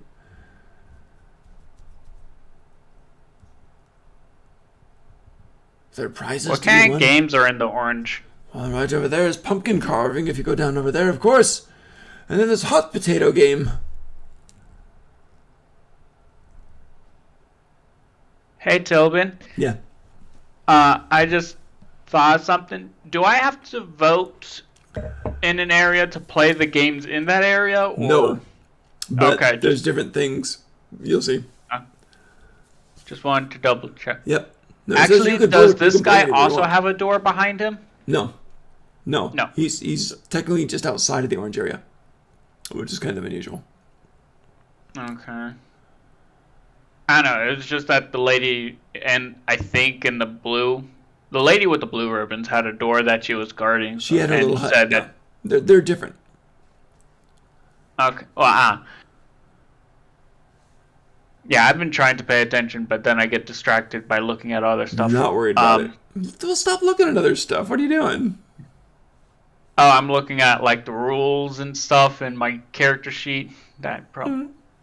And also writing down what's in my inventory. Okay. But anyway, you got 4 orange ribbons now.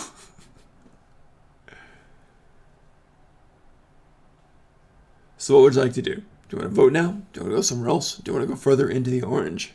What would you enjoy?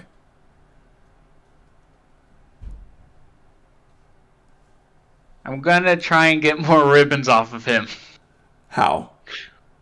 Well, by saying I have many more friends than this, and Just they bring would be them, my very friend. And he disappointed claps your if they big did shoulders not up get there a with his hands souvenir. going up and fitting on your shoulders.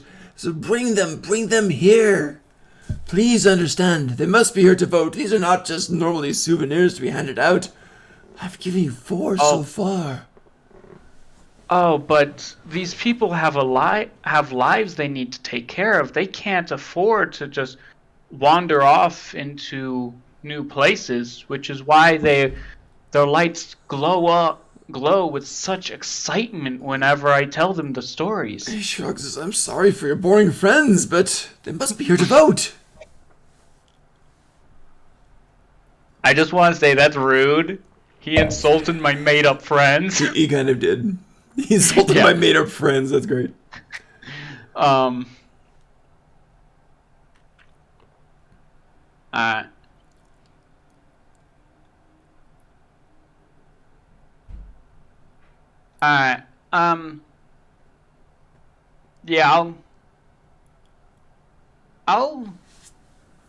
Yeah, I'll look at the other areas and ask what they're what. Not to influence you or anything, but Black seems to have what you want. Yeah, but I'm not there. So. All right. You can go there. From where you are, you can see that you can go back to the blue, stay in the orange, or go over to the black. And there's a bit, if you go deeper in, there's a bit of white. Didn't the lady say that whites, their faces are constantly changing? Something like that.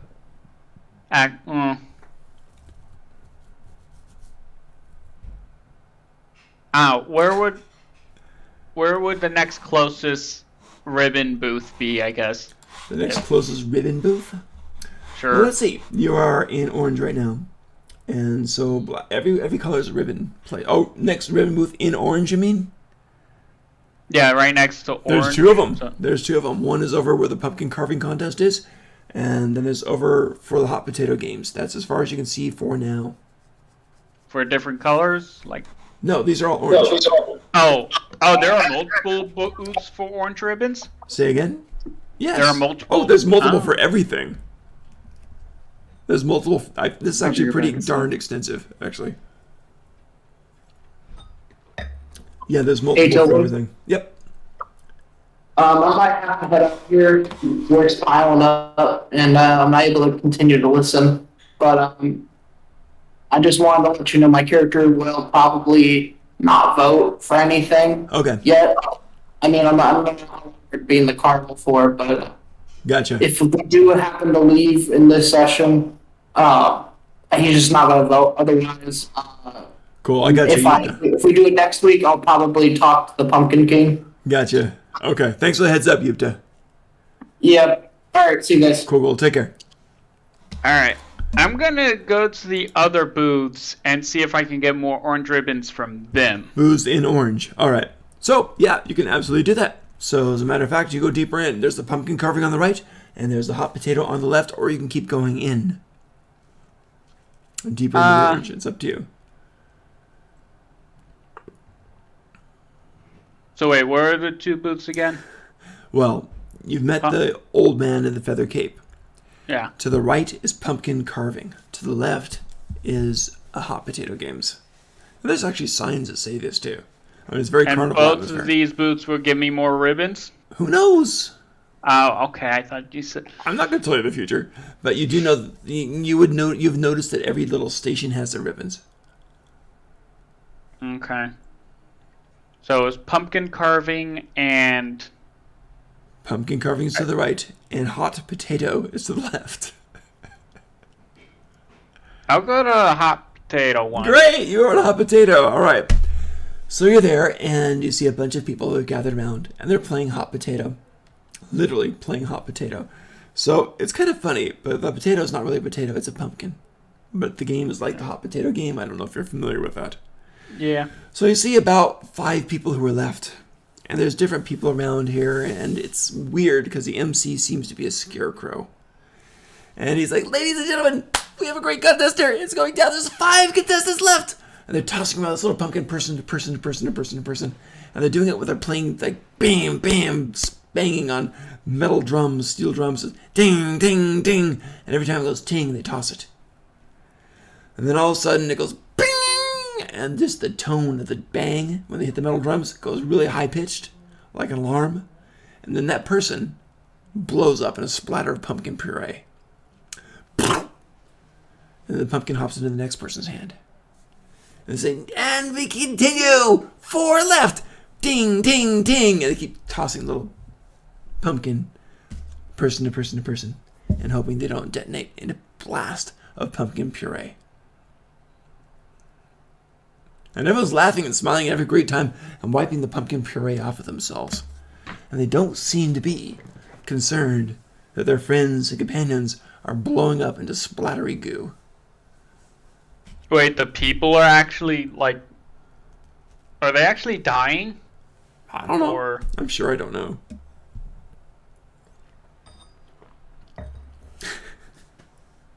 Hardcore hot potato. Yeah. Yeah. It's hot potato. That's all. So, yeah, I'll... Hot potato of doom. Yeah. So how many contestants are left? There's 4 left. 4? Yep. And they continue to play, and now another detonates. There's 3. Okay. Well, am I able to get near to the contestants? Or is there like a fence or something? There's no fence. People gather around watching. There's about 10 people watching this festival part. There's also another bowl with the orange ribbons in it, and also another voting station, which you can drop your orange ribbons into, and that is, of course, the metal lanterns with the orange pumpkin glowing on the outside. Okay. I'll go to the bowl with the ribbons. Great. You are now standing in front of it. It does not even look like anyone's stationed at it. Welcome back. Did I miss anything? Exploding pumpkin. Hardcore hot potato. Hardcore hot potato, that you said it.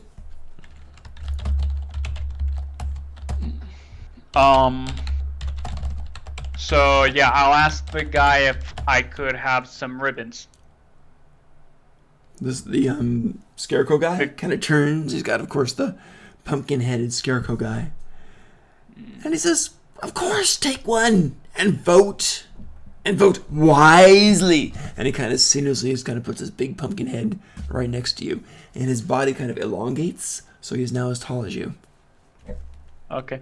I'll then say, actually, I was hoping to grab a few extra for my friends who were not able to come to the carnival. He kind of tilts his head, and his body kind of tilts and cracks, too, because it seems like it's made of wood. And he says, they weren't able to come? No. Who prevented their trip? Life. There was this one family with a sick child, and they do not want to dare leave him alone. And he's not even, and the doctors say he's not well enough to travel. Well, then kill him and come to the carnival. Who's busy with the harvest to even go anywhere. There's the fishers who had to go and grab and go into the sea to grab to see if they can catch anything in there. The ocean is wretched. As you're saying these things, he puts his hand on his pumpkin head and starts drumming at it with his little wooden fingers and starts making this whole thump, thump, thump, thump, thump sound like a full melon. And he says, all right, the old man, just kill him. The fish just get out of the ocean. Bring them here. Or shall we go get them?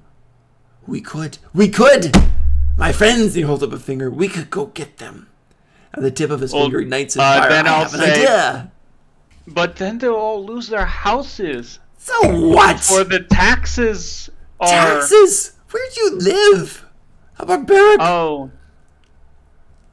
I mean, I would assume there's some lands that has barons that ask for taxes, right? Well, sure. You're talking to the Fae now, so... Oh, yeah. Maybe not, right? Okay, so I guess they... But this guy seems like he wants to mount a rescue party to get your poor friends to the carnival. Wait, but what about the family with their sick child? Kill the child. We'll bring it back. He'll be healthy he's then. Not well enough to travel. He drums his head even harder. Kill the child and bring it back. That's what we do. Then he won't be sick. He'll be just fine. He kind of tilts his big pumpkin head. But the family is also religious. And and smacks they his don't head. believe in bringing the dead back. Pumpkin seed They pops out believe of his it's a eye and sin. taps on the floor. And he says, "You are full of problems. Solve them." There's problems throughout the world, but No, no there one can isn't. solve them all. And he goes back. Next round. There are 3 left. Bring, bring, bring. And they start tossing little hot potato pumpkin all around. Inevitably, this big guy ends up barbarian kind of guy and deep red tattoos all over his body. Explodes in a big mass of pumpkin puree. Some of it splashes on you. It feels quite real. 2 left. I have a 2 question. left. What if they're not able to catch the pumpkin? So far, they have been. Yes, but what if someone drops the pumpkin? Well, it's kind of funny. Or leaves the pumpkin ring. seems to be doing pretty darn well. Roll a perception. Alright, perception. That is a 23. Dang. Okay, you notice that even when the people blow up, the pumpkin hops into the hands of the next person. The pumpkin doesn't seem to want to be dropped. Okay. We're down to 2. Yeah, what if bam, bam. But again, what if one of the contestants leaves the ring? What happens? Do they just get skipped? Well, then they lose. Who likes losers? And he puts his big face right up next to yours. Okay, next question. Are the people who lost dead? Dead? Dead? I mean, Tillman, just to double check, like, they're on the ground not moving, right? No. They just exploded No. into a whole bunch of pumpkin puree. So, like, the people that lost, do they look like they're still alive, or do they, like, vanish, or what? There's nothing left. Oh, okay. So, There's a whole bunch of pumpkin puree. So basically,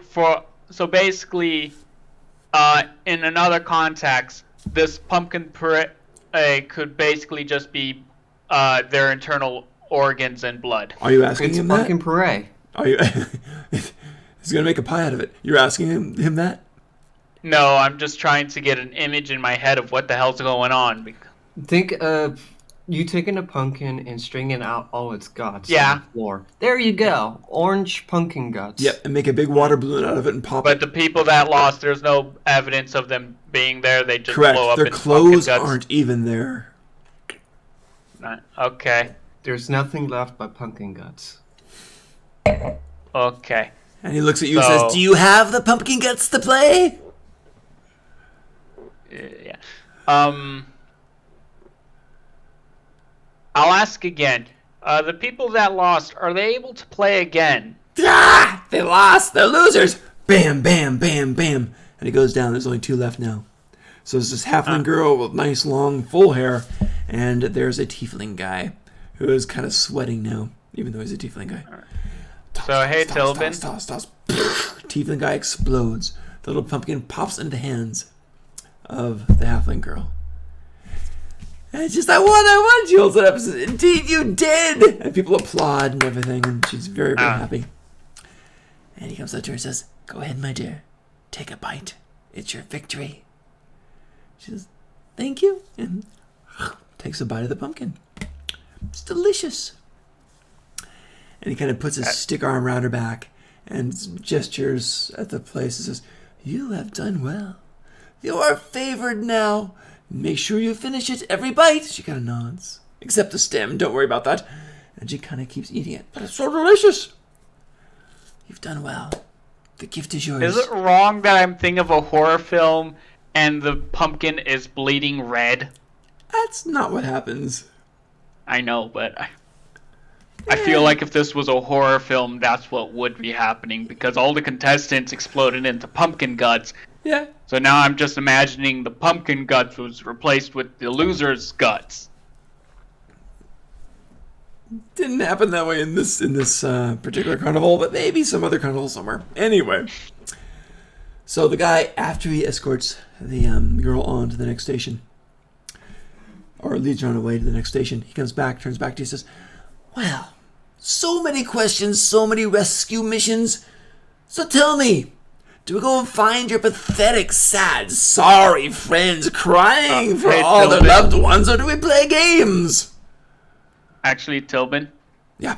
I was thinking while the guy was distracted and maybe congrating the winner or was focused on the game, I was thinking of using sleight of hand to just grab some ribbons. You can certainly try that. Can I have advantage because he's not paying attention? Yes, you can. Okay.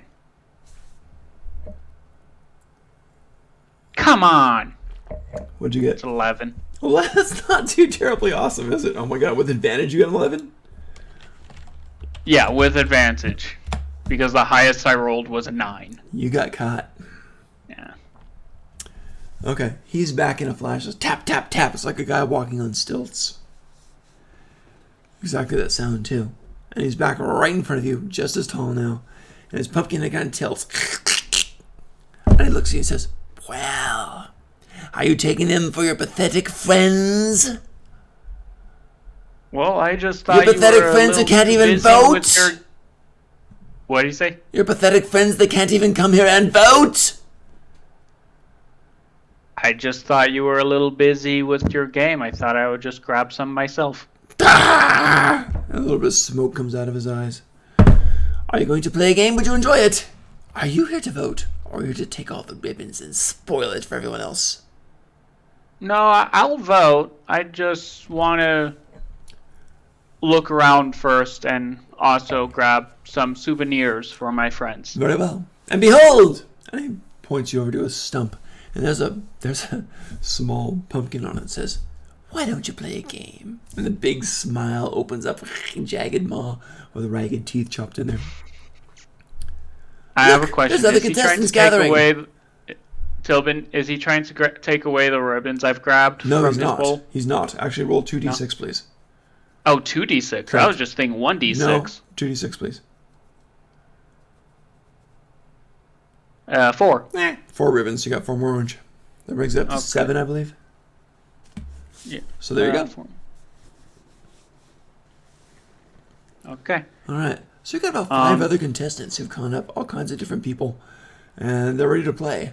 One guy looks really interesting. It looks like he's got a paper smock on and wooden shoes and a very close-shaved head. Anyway, he's playing too. So, whole bunch of people. I'll say I've had a large lunch, so I don't really want to be eating a whole pumpkin today. He says, "What is the matter with you? You have excuses for all your friends, now excuses for you! For you!" And he taps you in the chest, says, "Play the game, it's fun! Now get in there," and he kind of pushes you gently toward the center of it. Do you allow him to do that? Could I use stealth to get into his blind side and then get away? Stealth isn't really going to work in a place like this. He's actually focused on you, trying to push you. It's not where you can vanish in front of him. So, could I use acrobatics to jump over him and then use stealth to hide from him? You could try one at a time. So if you want to try to jump over him, you could try that. I have 2 reasons for not playing this game. 1, it looks like you die if you lose. And 2, all you get is some tasty pumpkin. That's not very much of a reward. Are you saying this out loud? No, this is just what's in my head. Then he doesn't know what you're thinking. This is just what's going through my head of why I don't want to play this game. That's up to you. But he doesn't know what you're thinking. So go ahead and do your roll. You're trying to jump over him. If you win this game, you gain favor. Yeah, what's favor do for you? And the more favor you got, the bigger the prize. What prize? Are you asking anything out loud? Which favor you have. The more the favor, the bigger the prize. Okay.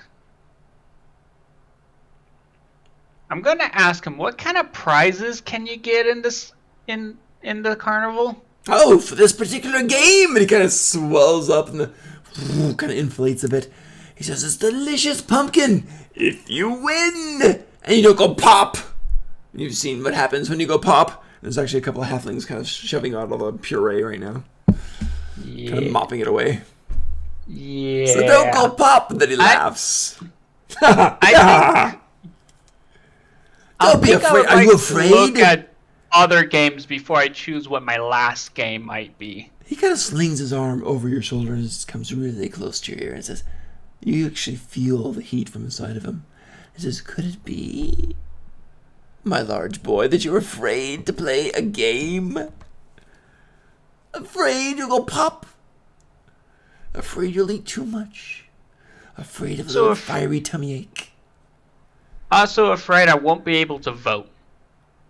Oh, you can always vote. We're not going to kill our voters. What's wrong with you?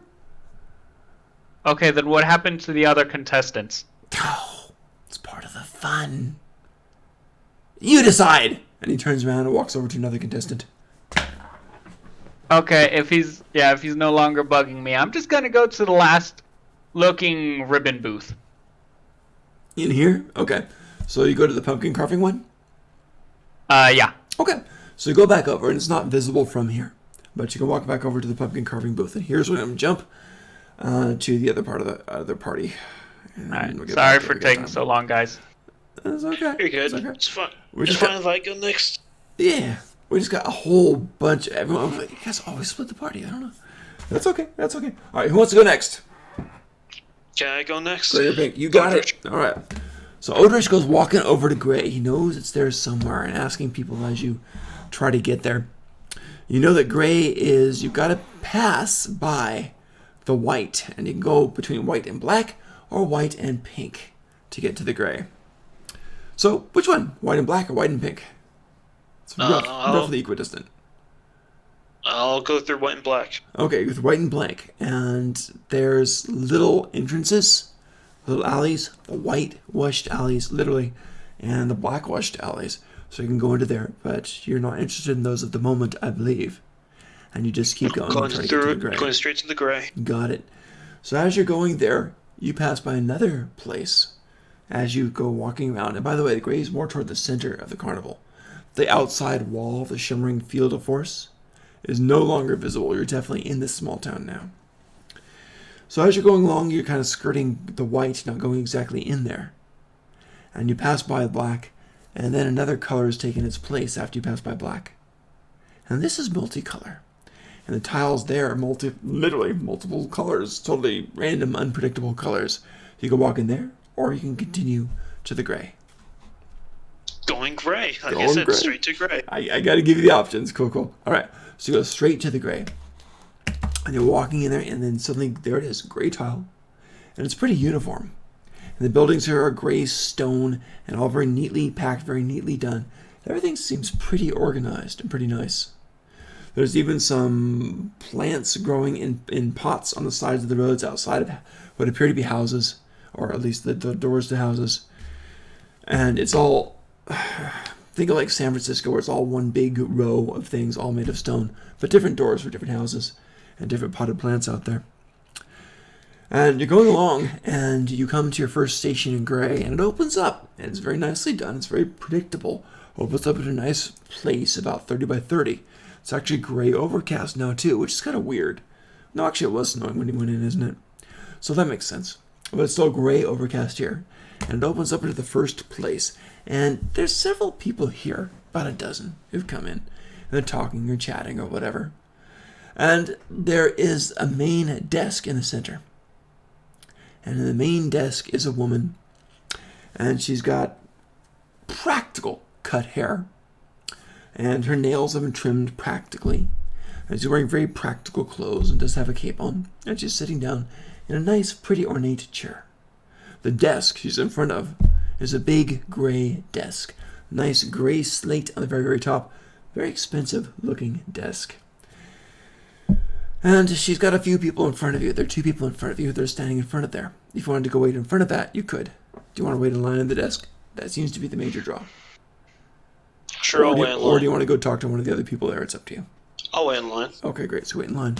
the person 2 people in front of you is there, and the person takes the hat off. Person has kind of a soft beanie kind of hat, takes it off, and he's sitting there and seems like almost like a peasant kind of guy. And he says, "Yes, I've received the invitation, and I came here, and I came to find my place, and hopefully to serve and be served. That's what we do, right? To serve and be served." He says, "Yes, that's absolutely right. And we'll assign your status. So please, reach in and see what you can get." You also notice a couple of things on this desk. The predictable bowl with the gray ribbons. And also there is the predictable voting lantern. The voting lantern this time, for the glowing part of it, is carved out person kneeling with a sword. Like they're presenting a sword to someone in service, and another person standing over it like they're the overlord of it. So it's a serve and a service. So there's this other thing, and she kind of pushes it forward to him, and it's essentially a grab bag. She says, "Very well." And he reaches in, and he pulls out this thing.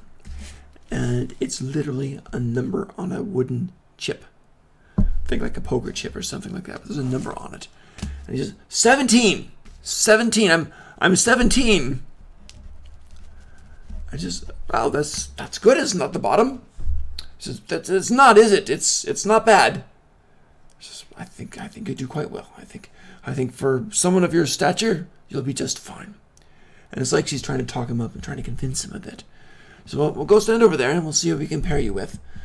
He says, thank you. And he kind of puts his hat back on and goes over to stand over to another place. After a bit, people are going over. It looks like they're actually comparing those little number chips that they're holding.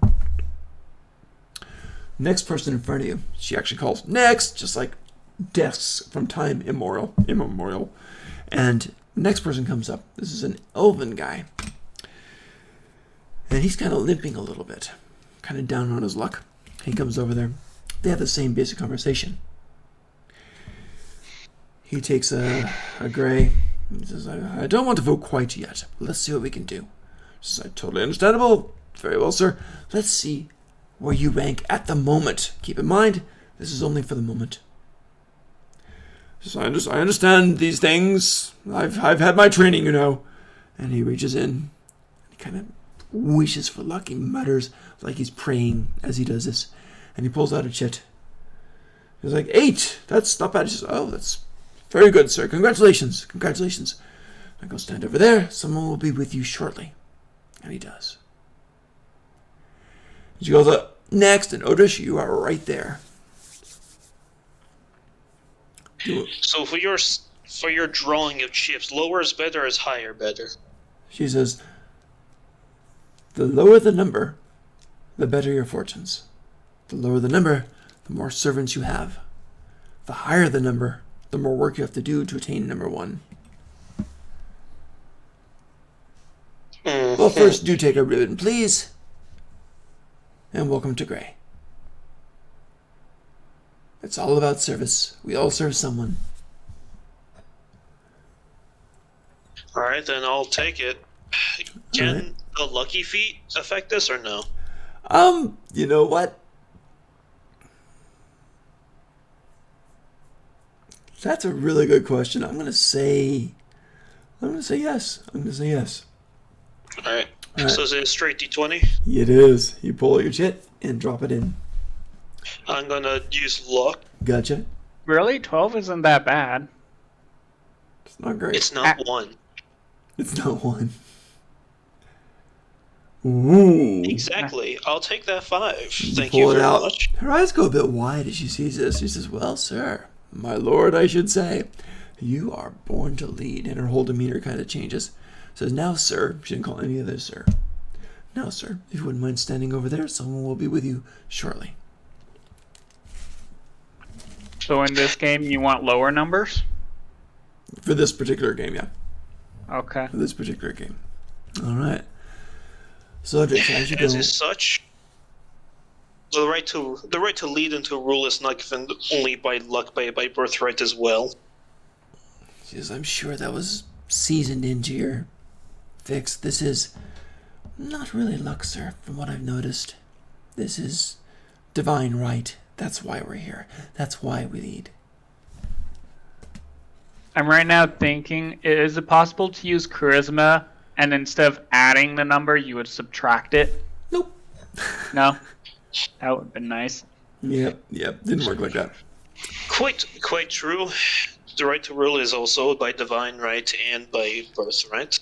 She Quite seems fair. totally in agreement with this. Then I will go and wait. Great. So you go and wait. And after a while, people are kind of comparing their markers and matching up. It's basically what happens. So, you with a 5. Wait, People... I actually just thought something. Didn't the previous guy get a 12? Yeah. So in other words, if he didn't use the lucky feat, he would have been in the same scenario as that dude.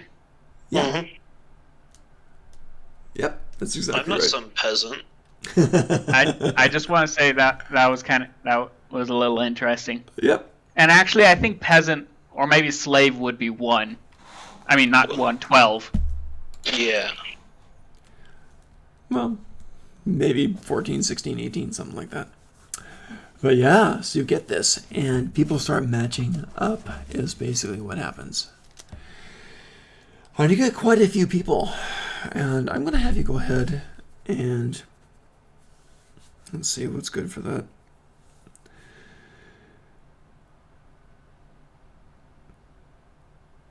Go ahead and roll 2d8 for right now.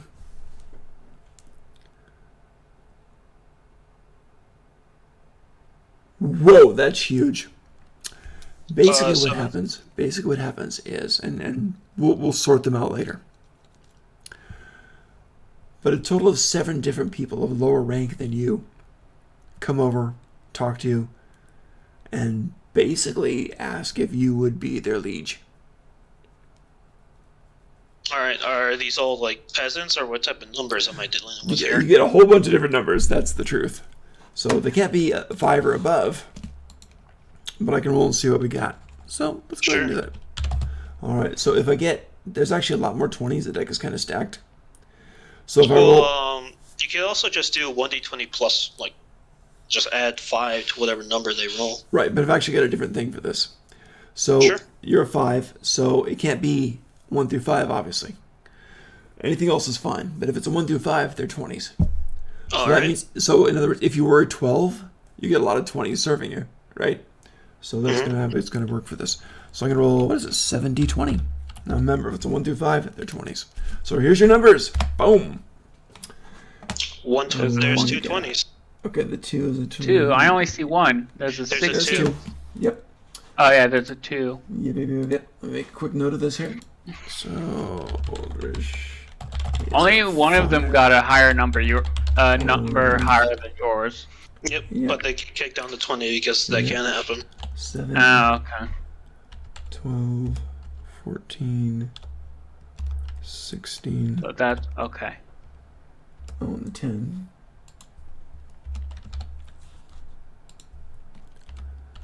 And 2 20s.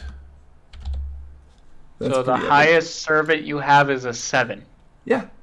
Then I'll do the basic of line them up. Yep. By lowest to highest. I do.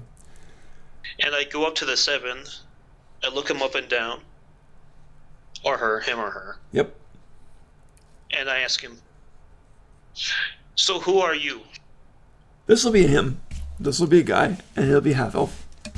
Make notes as I go here. This will be a half elf. And he says,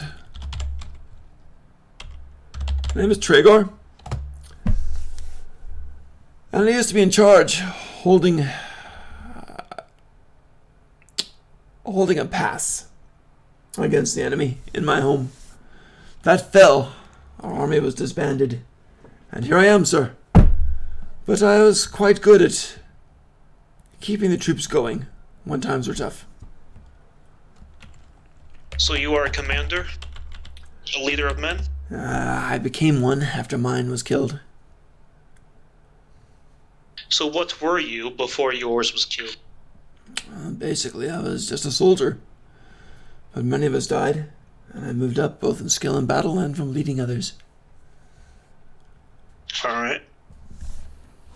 Alright, then I go down to the next one. And you? Gotcha. So below 7 is 10. 10? Mm-hmm. My name is Genevieve, and she's this elf girl. Very slender. And she says, I'm good with money. I'm very good with money. I can do the books. Good at accounting. I'll always keep you informed, and I'll never steal from you, my lord. Well, I hope so. Otherwise, only thieves I know are ones that, so far, are now missing their hands. I expect no less, my lord, but that won't be necessary. I hope not. Indeed. Then I will continue on until I get to the 14. And then after the 14, I will stop going down. That's 20. That's funny. The 20s are kind of looking eagerly and kind of nervous and kind of trying to stand super straight and really just kind of anticipating this, and you kind of blow them off totally. Well, he also skipped 16. That's hilarious. 16 Actually, are there any of the below 14? Are there any that grab my eye? Are there any that are not obviously peasants? Roll you got 2D, two 20s and a 16. Roll 2d6s. If you get ones, there's something interesting about them. They're still low rank, but there's something interesting about them. You said 2d6 or 3d6? What's that? Because 16, there's 16, 20, and 20 that I will be ignoring, basically. Nah, let's just roll the 20s. Let's just see if there's something special about them. The others have their rank for a reason. So seeing if you get a if one of the 220s is a diamond in the rough? Something like that. That's some other skill. So am I rolling 20s or 6s? No, just 6s. For each of the 20s, roll a d6. 4 and 6. Okay, so they're just regular peasant guys trying to serve a cause of some type. Alright, then I'll go down to the 12 then. Gotcha. Okay, the 12 will be...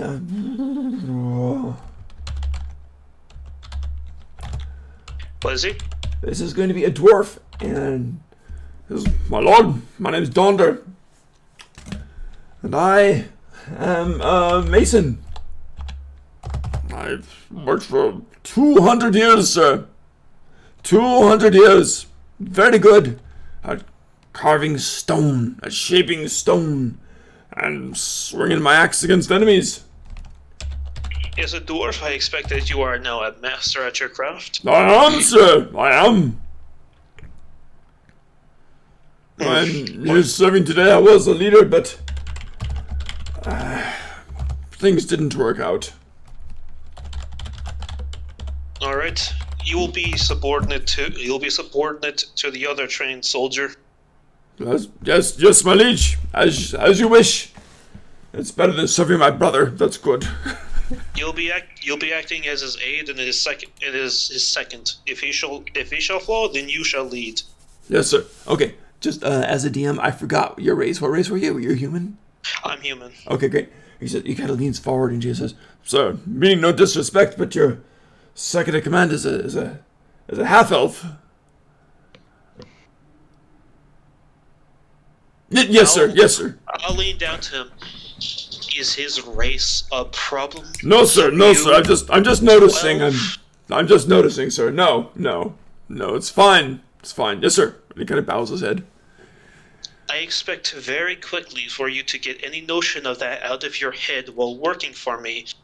Otherwise, you won't have one to think it in. Yes, sir. Yes, sir. Forgive me. Then I'll go to 14, the last one I'll be going to, and go... Alright. I'll make it even. This will be a girl, and this will be a tiefling girl. No, you... Who are you and what are you skilled in? My name is Janora, my liege. And things are working well, and they usually are with my patron. I'm a warlock. My favorite thing is Eldritch Blast, and I'm quite good at it. Of which patrons? My patron is... Give me a second. Are you gonna choose a dark elf patron, or? Is it a daemon? Is it a fiend? Is it some druid god? What is it? It is a fiend, sir. I hope that is acceptable. Now, Now, is your skills limited to fighting as a warlock, or is there anything else that could be of more use? Her eyes kind of dart around a little bit. She's mainly I'm a warlock, and she's kind of hunting for things. Says, I can scrub things and perhaps bathe my master's feet. It's pretty obvious she's trying for answers. She's trying to please. Now, what is your number? Sir, I drew the 14. Now, does a 14 give baths and wash someone's feet? I'm not sure. I as long as it's service, maybe. The answer was no. No, sir, of course not. What was I thinking? I'm sorry, sir. When I ask what skills you have, I want to know if you're good at sneaking around the dark with a blade behind your back, or if you're good at counting coin. If you're good at thinking, what are you good at? I am good at killing things with magic, sir. Only killing? You cannot do it in the dark? I can see in the dark. Can you at least sneak around in it? I can try, sir. I shall try to get better at it. I'll point around to a dark corner. Sneak. Yes, sir. I'll practice. And she tries. Sneak now. I want to see how good. Sneak now. I'm going to give her a roll. Here we go. Sneak now. Oh God! She tries. It's like a bad movie where she raises one foot super high and puts it down, raises the other foot super high and puts it down, and goes really slow and up and down as she's trying to walk. It's just really embarrassing. Is she crab walking? Sort of. As she even goes into the darkness, I just put my fingers to my temples, and I look to 16 to the side.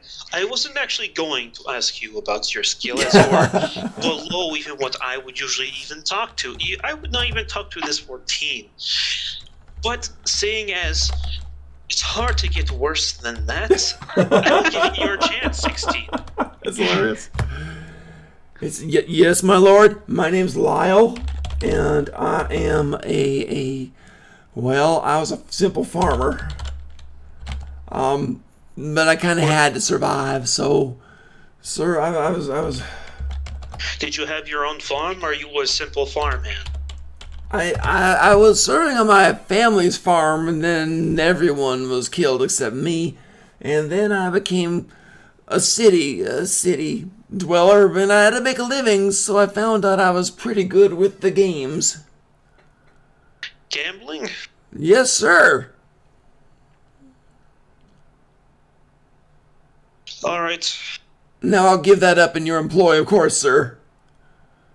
If you are good at it and it doesn't harm my standing or my pocket, I will not interfere with your gambling. Well, thank you, sir. That's very generous of you. Thank you, sir. It's an honor to serve you, sir. The moment it does, I wish you to drop it. Yes, sir. I understand, sir. Of course.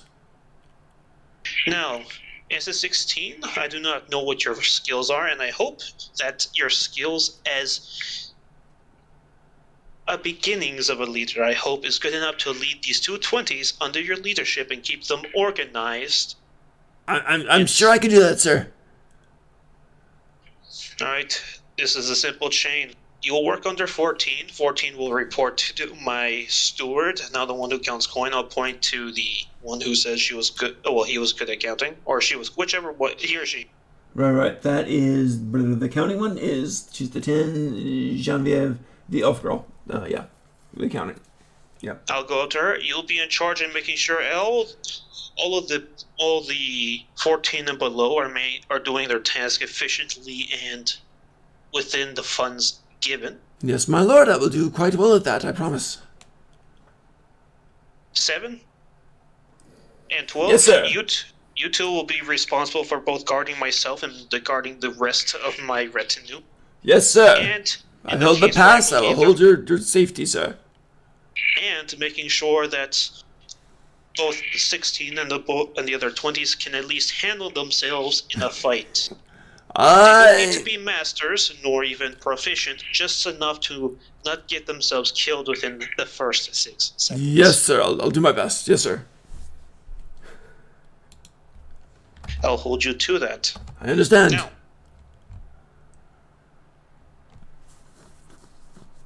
now let's take a look at what games they have hidden around this place.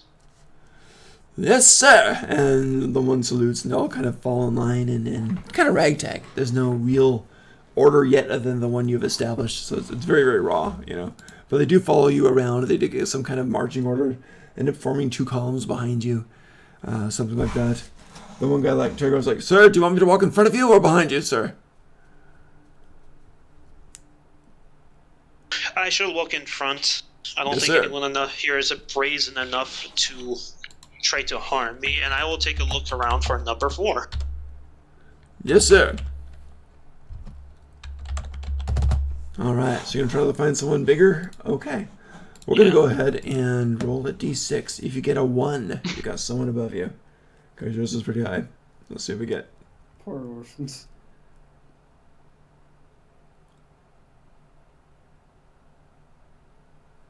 D6 if you roll a 1.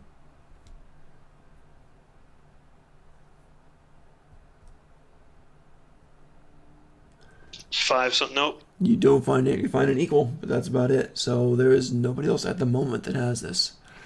The girl at the desk turns to you and knows your name now, even though you never got it, and says, "Lord Eldrish, you're free to progress if you wish.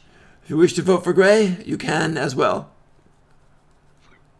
I will also ask her, now, how do these rankings work and how do we advance? Well, they are bound to now by the rules of the Grey. And advancement? Basically, if you find someone to serve, or if those in your service move up, you will as well. So how do the ones in my service move up? Well, if you can make them into real... She kind of leans forward over her desk and just make them into something worthwhile. I'm not sure. I see those ones standing at the... Look at the tall, skinny one over there. Is just kind of leaning against the wall. That's more in the 20s. You got your work cut out for you. Leading can be a burden. I'm sure you understand this. It is a burden that we are unfortunately forced to do, or else the rabble will eat each other within days. That is true. That is our philosophy. So, take care of these poor lost souls, and eventually you will move up. Alright, I'll see what games they have here. Gotcha. Okay. So they got that one established, and at this point, I think I'm going to jump over to the next group for a little bit, too. Sure. We'll finish the night, because it's already 8 o'clock, so like, wow. Okay. So we'll jump over to that. Whew, we got some good stuff done here tonight. Fun stuff. All right, so now we have everybody else. Who is everybody else, too? We've got Jax, and we've got... I believe it's just Jax. Oh, it's just Jax. Me. Wow, okay. In pink. Yeah. So I'm going to be going to pink. Yes. Picking up a ribbon. Whatnot. Okay, so you go over and you're following along, and the wall, the big shimmering wall to the outside world, and it goes away from blue to pink, which means it's like kind of pretty purple in the middle, and then it goes over to pink. And you can keep going along the wall. You see in the distance, there's red. But I'm going to pick up a ribbon and still continue on. Okay, well, the ribbon dispensary here is a bit interesting. So you have to go into pink a little bit. And it is beautiful here. It is like pink on the walkway, and there are roses of different colors. White roses, yellow roses, pink, of course. Different colored roses here. Very beautiful. It smells perfume in the air. You hear violin music, very romantic, even accordion types of things like this going too. And you find it opening up, just gently, smoothly opening up into a cafe. You've reached, and it even says, in common over it, the Love Cafe. And there's an outdoor seating and an indoor seating. And there's waiters there looking very prim and proper, just like the old-fashioned style waiters, with their suits and the towels over their arms, and very, very mustache on it and everything like that. Now, all male waiters at this at the moment. And it is the Love Cafe. All male waiters in the outside part of this. There's even a fountain there. People can gather around, sit there, and sip their whatever they're drinking. And you notice by the fountain, there's another pedestal. And on the pedestal is a silver bowl with a whole bunch of pink ribbons. And also, of course, the voting light box with pink lips there to vote on that if you want to. And one of the waiters comes up to you and says, "Hello, sir and madam. Would you like to have a seat? Relax. I'm just exploring the place so far. I see. Well, I'm sure we can find someone that will interest you. And if you want to continue on, please, plenty to do. Indeed, there's plenty of time, plenty to do. There he is. He kind of bows. I'm gonna take a ribbon so far. Easy enough to do. Go over by the fountain, beautiful fountain coming down there. It's got, get this, a cherub aiming an arrow up at the sky. Stone nice. Cherub in there. And the fountain comes down there, and there's the bowl with the pink ribbons. And you grab one. You got it. Fortunately, my character's not currently looking for love. Yeah. Well, and I'm gonna continue on through the brick road. Okay, are you following deeper into the pink or around to the red? Around to the red. Around to the red, gotcha. Okay, so you kind of skirt the pink and go over toward the red. Red is a bit different. You see the reds, different shades of reds, tints of yellow, tints of black in there, tints of, so it's kind of different tints of white bone in there. And you're following the red, and red is, of course, radically different. And it comes into their big first opening. So welcome to the red. Let me go ahead and pop that up there. Hang on. There it is. So welcome to the red. And the main thing that you see when you jump into the red. Let me jump into there. Hang on. There it is. There it is. Okay. So, yes. Okay. So you see a woman there, and she's in a helmet, and she's in a breastplate, and she's got the greaves. Everything is gold. The helmet is gold. The breastplate is gold. The greaves on her leg boot things, gold also. She's holding a spear with a gold head on it, gold spearhead, and she's got golden wings swept back from her helmet. Gold, solid gold wings. And she's standing there kind of at attention. And there's an alley going to the left and an alley going to the right. And there's couples there off to the side kind of debating where they should go. And she's looking at them, and her attention is taken by you as you walk up. There's, of course, a pedestal with the red ribbons. And, of course, the voting box, the light box with red. And this one is a drop of blood for the glowing insignia on this. And she smiles and she says, "Well met, warrior. Well met." Hello. How are you doing? I'm doing well. I hope you are as well. Are you ready to prove yourself? I'm just exploring to see what this whole place has to offer so far. We have many, many things. We have wars. We bring our enemies pain but avoid it ourselves. We have conquest. We have luck in battle.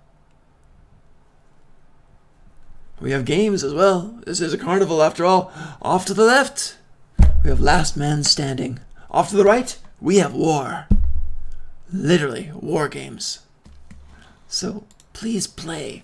Enjoy everything we have to offer and the rewards that come with it. I'm going to take a ribbon. You got it. Simple red ribbon. Very bright. Blood red ribbon.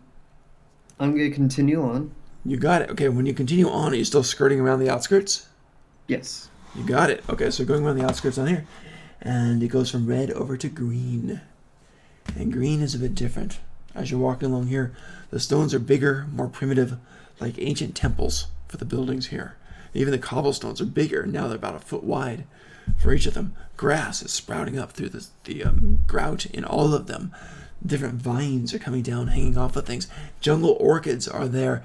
It is warmer here when it shouldn't be. The sky overhead, well, there is an overhead, but kind of leaves are coming from the buildings on top, kind of blocking some of it. It's very much like a jungle canopy. Moist, humid air. It feels pretty good after your weeks in the snow. And that's what green is. And green opens up to its main greeting spot. And if you walk into there for a little bit, because you have to walk a little bit to get in there. Do you go in there a bit? Yeah, to grab the ribbon and yep. whatnot. Yeah. All right. So the main big thing you see in green here is a tree. And the tree here is large. And it goes up as maybe 200 feet up there. Big tree. The base is also very large, maybe about 25 feet across. Now, open, like a regular natural bowl in the tree. It doesn't look carved. It looks like a regular opening in there. And inside of it, carved into that, is part of the tree. Give me a perception. I don't want to give everything away.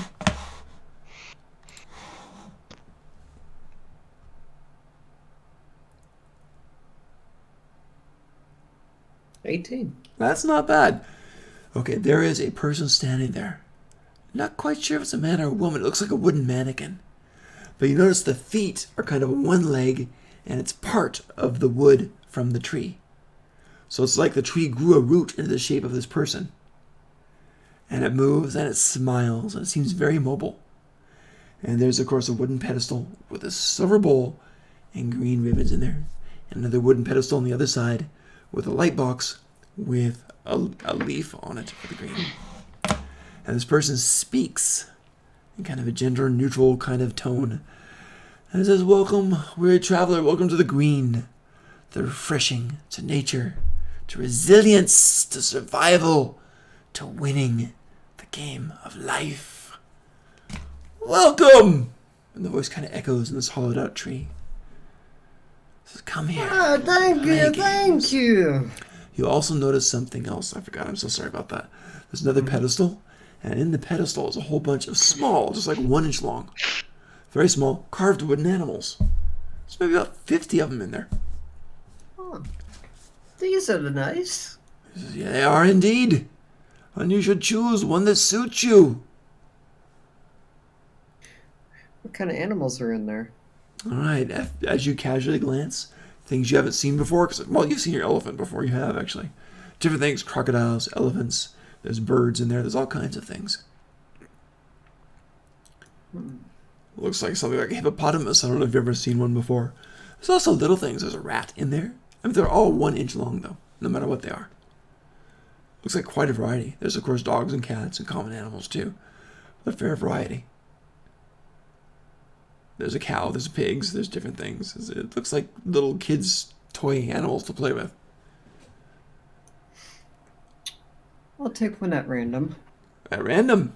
Okay. Yes. Give me a d6. If it's a 1, it flies. If it's a 6, it swims.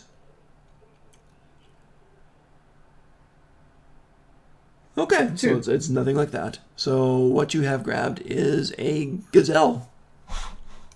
All right. So make a quick note of that. There's a wooden gazelle. You're not sure what this is. It's like a deer with strange curly antlers. Very slender deer with strange curly antlers. That's how you'd probably vision it. So, yeah. Interesting. And the person-ish thing there, the tree person there, literally, it's got the leaf hair, the mossy hair. Says, that seems to suit you. Flighty and bouncy. It will be very fast. I think you will enjoy that. Ah, thank you. You are quite welcome. Are you here for the games? And to advance in the green? The voice is very slow, kind of like how an ant would speak. I'm just kind of looking around to see what you guys have. We have the Festival of the Survivors. If you want to go this way, the Festival of the Survivors. We also have Moss, Cloud, and Pond, if you go this way. So, I'll take a ribbon in case I ever want to vote for you guys, and I will be on my way. We would be honored, sir. And it kind of bows with a creak. All right, so you exit the green. Next Got a to the tour of the galaxy here, huh? All right. I'm making a mission to collect every single one. Gotcha. That's pretty amazing. Okay, so you're going around, and the next one up is the brown. And you go through the brown, and there is same thing. You have to walk in a ways to get to their first station. Their first station, you hear the ringing, bam, bam, bam, as you're getting there. And as you go in there, it looks like a medieval town square festival thing. You're quite at home with the setup. And there's a big anvil set up there. And there's the whole bellows and everything. It's a nice blacksmith setup. And there's a minotaur, a big honking minotaur guy. Just boom, boom, boom, smacking away at this stuff. Working very fast, very solid. Picking it up and whoosh, into the barrel of oil where steam comes up. This is yours. He kind of tosses it. And this guy in leather armor picks it up, grabs it. Oh, fine blade. Thank you, thank you. Casts his vote for the brown and walks off. There are about 20 people gathered here, laughing, having fun, drinking ale, because there's also a place that serves that there too, of course, and enjoying themselves. There are also about 4 fairies, very small, like about 3 inches tall, zipping around. One of them comes over to you and says, "Oh, hello, thanks for visiting. What would you like? Do you want the master to make you something?" Oh, what can you make? What do you want? It must be metal. It must be metal. Must be metal. That's fine. We can make it out of metal. Do you want a new face? Oh. You know what? I've got a fantastic idea. Oh, lovely. What is it? You think you can make a new mask? Yes, the master can make anything. And the fairy zips over and kind of whispers in the Munder's ear, "Roar! Roar! Oh!" And he kind of looks at you and kind of leans forward, studying. The big bushy brows kind of narrow over this. The one bushy brow kind of narrows over his eyes. And he looks at you and peers deeply, studies. Turn to the side, and kind of hoofed hand kind of gestures you to turn to the side so you get a better look. I turn. Wait right there. Grabs another ingot, puts it down there. Starts hammering away. Literally smacking it into the shape of a mask. Quenching it once in a while. Heating it. Smack, smack, smack. After about 20 minutes, it gives you a mask. And it is a new mask. Now, as you're doing this, when you're watching this, you get some control on what you want. Did you want it to be happier or sadder, or what did you want? Okay. Now, I have a question. Sure. Is there a chance that it can change? There's nothing that would lead you to believe that at this point. Like, it'd be funny if... Actually, no.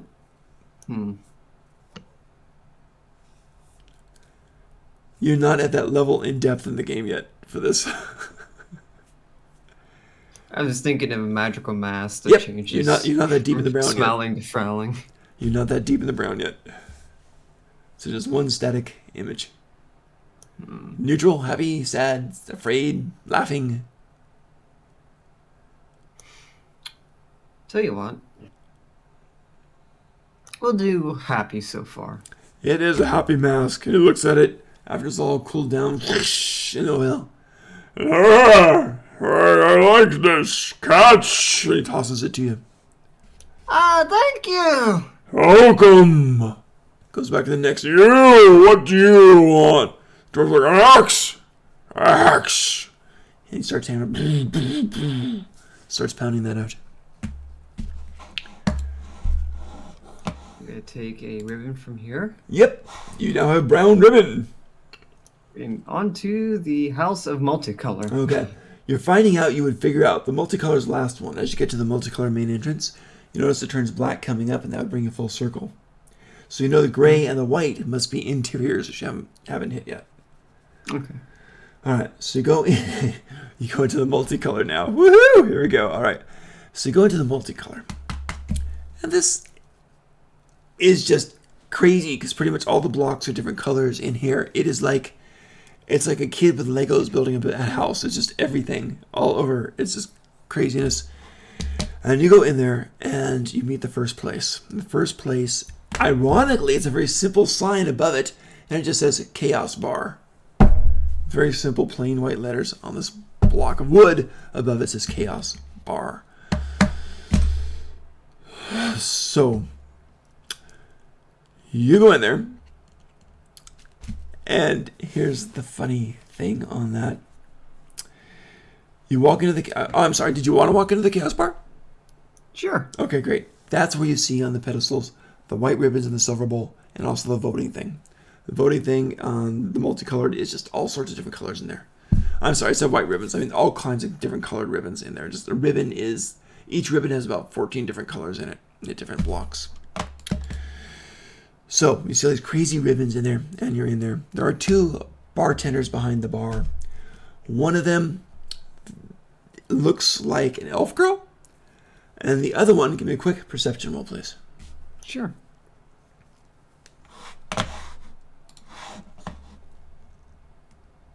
Seven. Okay. It looks like it might be a dwarf serving a dwarf a drink, so maybe that's a thing. The elf girl didn't have anyone in front of her. Kind of looks, she says, "Hello, come in." She says, "Oh, this will be a challenge." Ah, hello. "It's good to meet you, but I can't do my job properly. Can you remove your mask?" No.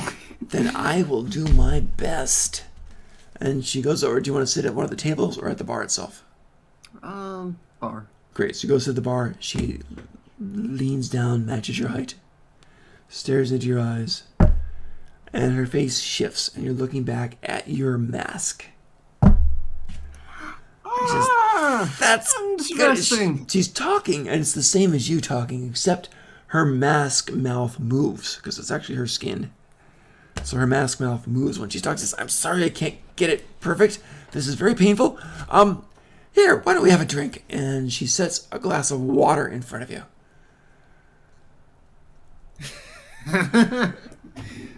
This is getting interesting. "What would you like to drink?" she says. She already set the glass of water in front of you. And then she asks, "What would you like to drink?" Surprise me. "As you wish." Your drink now is orange on top, green in the middle, and blue on the bottom. Wow, wonderful. I down that. It tastes weird. It's orange juice on top and stuff I have no clue of on the other two, so yeah. Alright, a Napoleon shot. There you go. Yeah, something like let's that. see what this is. You got it. It's interesting is what it is. Tastes okay. All the stuff here tastes okay. So you're in the multicolored mosaic, and you're in the Chaos Bar. So she's talking to you there, and she says, "I'd love to count on your vote. You have beautiful ribbons over there, the best in the carnival. You've got to admit, look at all those colors. Cast one in." So tell me about the games here. The games here? Well, we have a few different things. We have the Festival of Chaos going over there. There's also Dart Toss and Crazy Pet. I can't even say that with a straight face. Yep. She said it. Yep. The Festival of Chaos, the Dart Toss, and Crazy Pet are the main games here.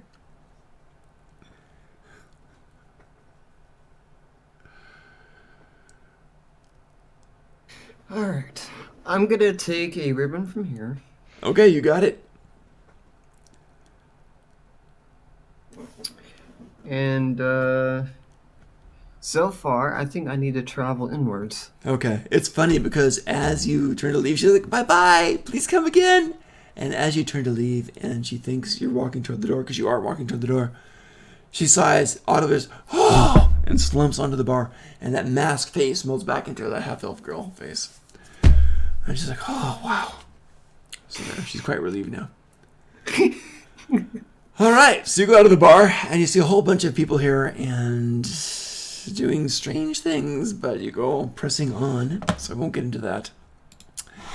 And you're going over to, well, you're between. You go in there, and there's the white path to the left and the gray to the right, or you go between the both, or whatever you want to do. Let's get a white. Gotcha. You go over to the white, and it's interesting. You come into their main first square, and it's kind of fun because at least half of them have little white sticks, flat little white sticks, like big popsicle sticks, and little white circle cutouts with just black dot, black curve. The little simplest smiley face icon you can get.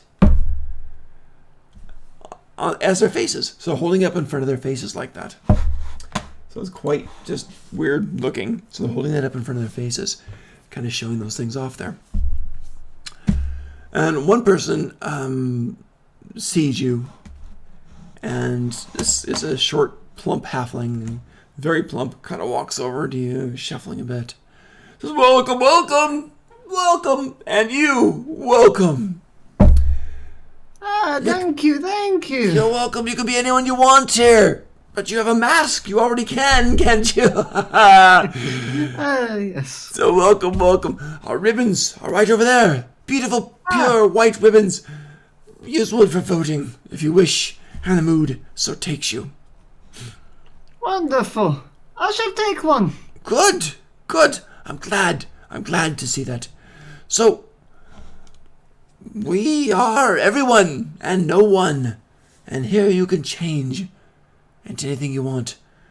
You seem like you're one of us already, so we'd appreciate your vote.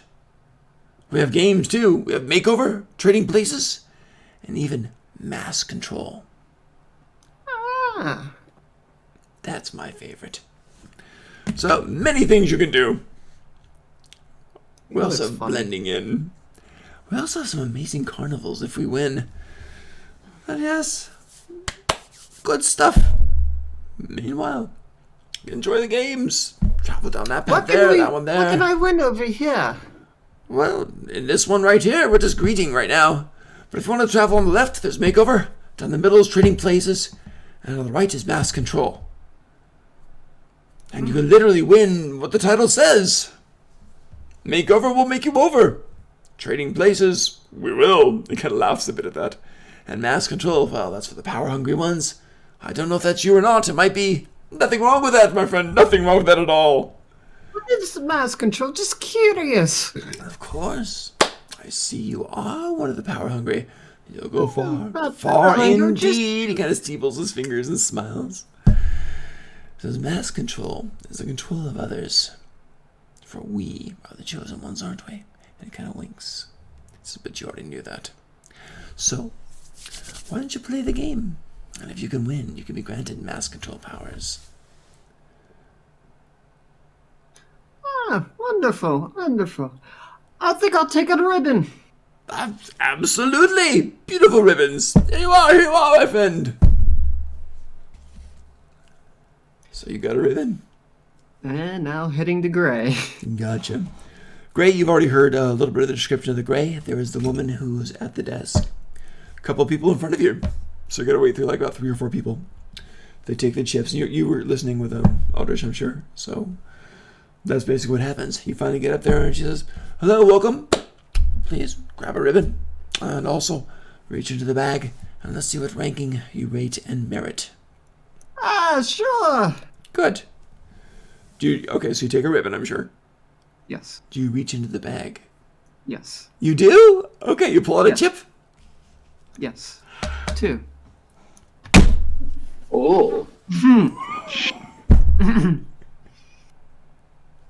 Her eyes go wide. She's like, well, this now is... time to find Odrish. My lord, it is very, very pleased to meet you. You don't look like the usual leader that we have here. But... Of course Jax gets the low number. He has a bunch of orphans he commands. Now that is truly funny. This is great. So it's the orphans, yeah. Your followers are all orphans. Divine intervention. Dude. Yes. Her demeanor has suddenly changed. She's actually smiling now. And she says, "Yes, my lord. If you would like, we can... And it's been a pleasure meeting you, I must say. And you look divine. Your mask is just wonderfully sparkly today. If you'd like to go over here by the wall and have a nice seat, just kick those peasants out of the bench. They're 5s and 6s. And you can have a seat, and your servants will be right with you." Oh, wonderful. Of course, wonderful. Oh and it turns out to be a bunch of orphan kids again. I'm going to take a ribbon. Okay. And I'm going to see who I get. Gotcha. Woof. All right. Do you want to go through the whole list now because it's 8:30, or do you want to do it another time? I can work on it and present it to you. It's up to you. It's up to you. What do you want to do? If you want to do the list, we can do it now. Yeah, we can do the list. We shall do the list. Give me a second. All right. My gosh. That's pretty. I do love the Cliff Notes on Twitch. Oh, thank you. You're seeing it, huh? Nice. I think it's kind of fun. Is it legible? Yeah. Good. I think it's a cool way to do it. Cool. So where are the Cliff Notes on Twitch? On the stream. We're streaming. Dude. We'll go to Twitch, and you can't miss them.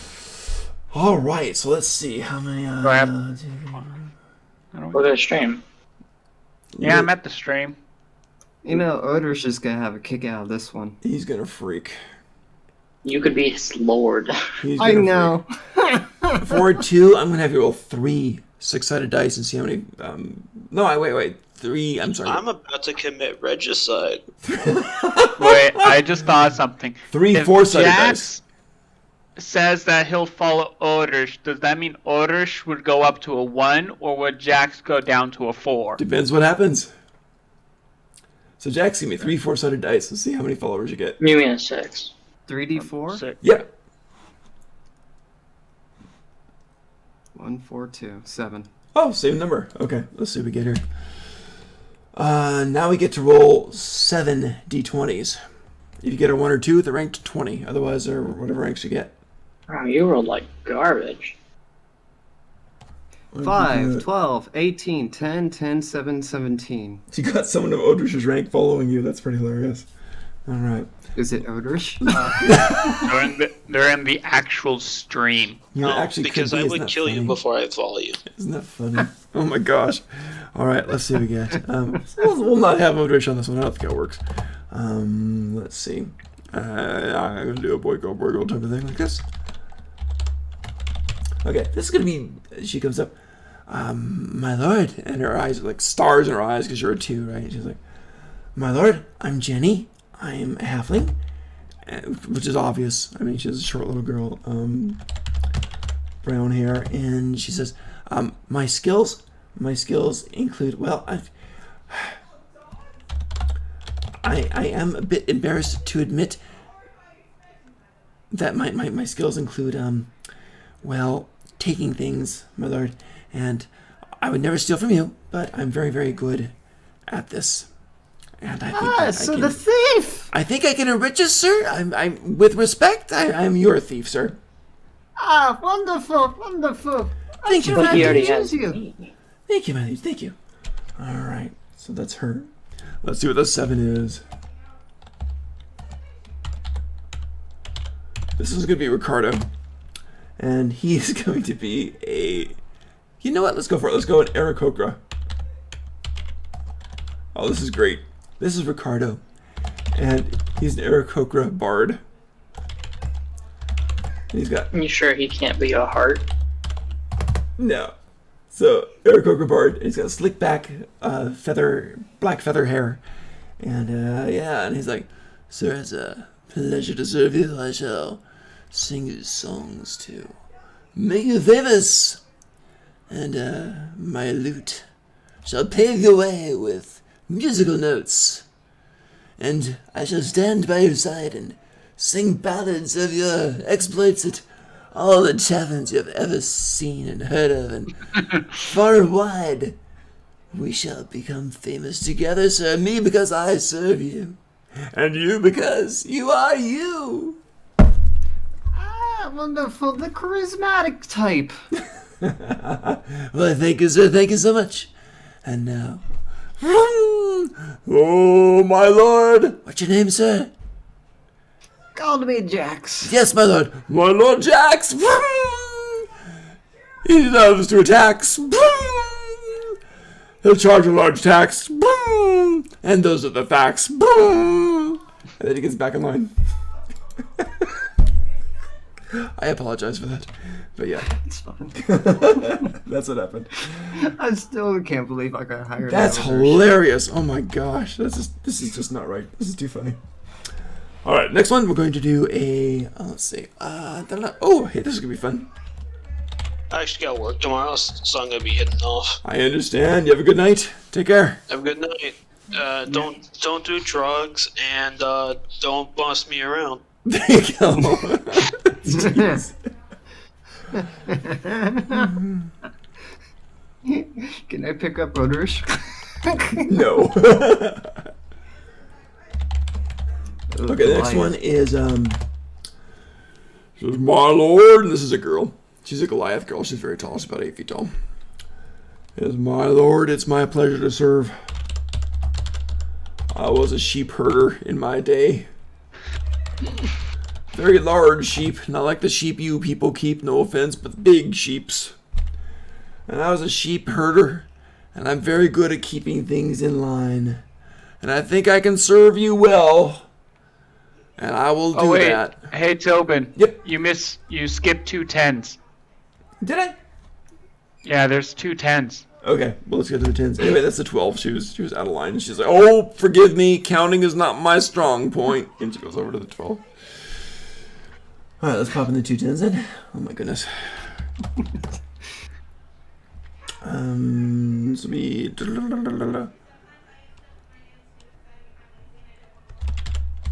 This will be Parker.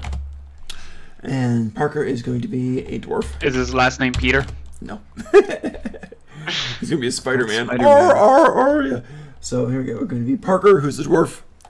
And he's got blonde hair. Blonde beard, to be bold. They're like, sir, my name's Parker, and I'm a dwarf. And I don't want to make all dwarves masons. I just don't. Let's see. Oh, let's make a smith. Still typecasting, and I apologize, but yeah.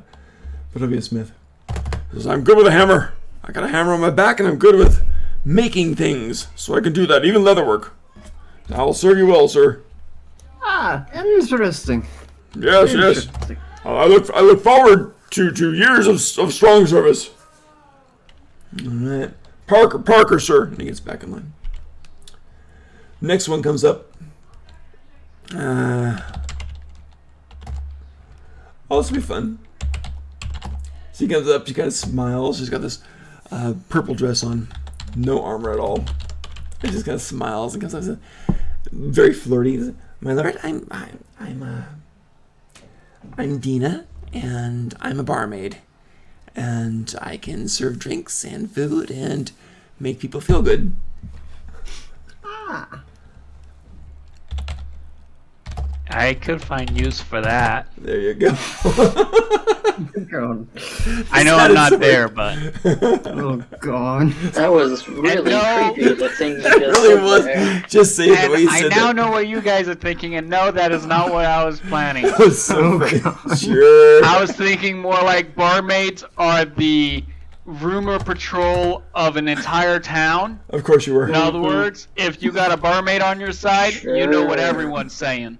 That's what you know. There you go. All right, so that happened, and yeah, I will do. Bonk.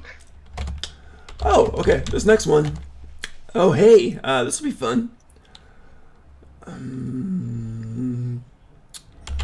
Open, did you see what I said? Nah. What do you got in the stream? The 18. Let me jump in there. General. Am I streaming down? No, it's not. What'd you say? The 18 should be the druid girl. The 18 should be a druid. Oh. The druid girl. Oh, no. Very unlikely here, so no. I know what you have here. No. Not gonna work. No. Do I see Angelina here? No, oh God. Her luck should get an 18. 18 is Angelina, but it's a different Angelina. No! Alright, so this guy's 17. He's kind of blue, and he's got like gills, and he's elven. And he says, I'm Malcolm, sir. I'm a sea elf, and I was a sailor. And I know the waters. If you ever want to venture out, I'm your man. Interesting, then. Interesting. Happy to serve, sir. Happy to serve. And the 18, she's going to be Okay, great. Hi, I'm Carol, and I'm a cook.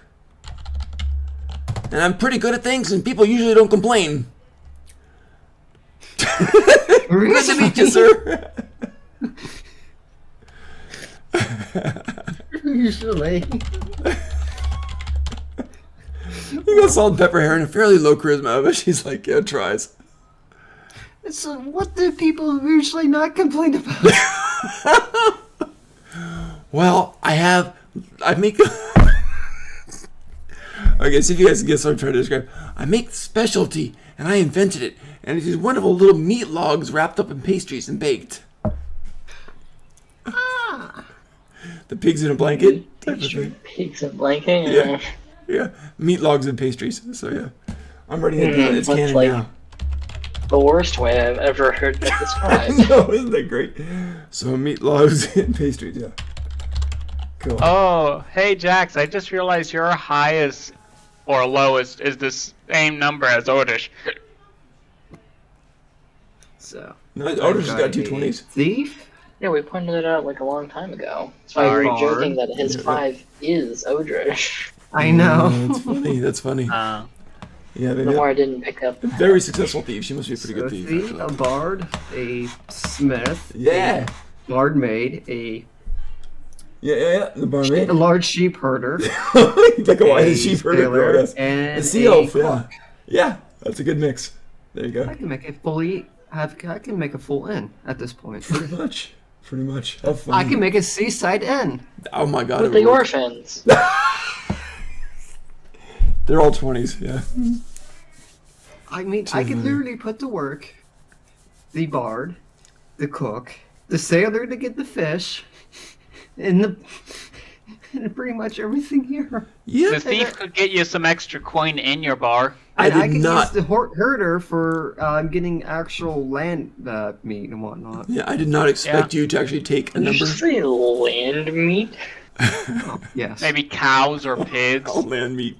Any farm animal. Yeah. A good old land meat. Maybe chicken. That's great. Ooh, chicken's probably the best because it gives you both meat and eggs. That's true too. I'm sorry. Epic. I love land meat. That's great. That's too fun. I think that's all the places you visited. Anyway, the girl at the desk is still very respectful, and it's just pretty amazing. So yeah, that's too funny. Wild. Who's number 1? I don't know. Oh yeah, roll 6-sided dice, and if you get a 1, your number 1 comes along. Otherwise, don't worry about it, because you're number 2. So roll a d6. 1. Oh my gosh, your leader is here. I'm gonna have to put that up there then. All right. That is perhaps unfortunate. I don't want to do it, but I do want to do it. But I'm not going to do it. Oh, I was thinking about Angelina, but that's just wrong. Do it. I can't do it. I can't do it. I can't. Is it the Sea Queen? Or was it a king? What is it? I want to know so badly. It's Kazoo. It would be hysterical if it's someone we already know. That's what I'm. Yeah, this is too funny. Okay, give me a second. Oh wait, what if it's someone low power that we know? That would be hysterical. Let me think. No, you're not gonna know this person on that. Aww. Oh. No. Wait. You should make him the Angelina's father, just for the fun of it. The French maid reincarnated. No. I got this. This is gonna be okay though. Okay. Varna or Vanna? No, yeah, Varna. Yep.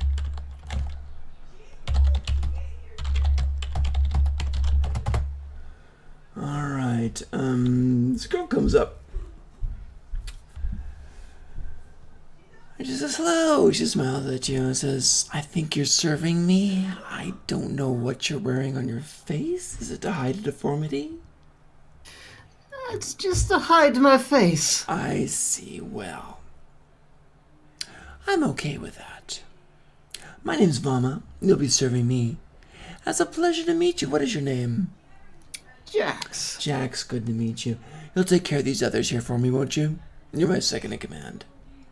Ah, wonderful. Good. Well, we're going to have a busy day here, Jax.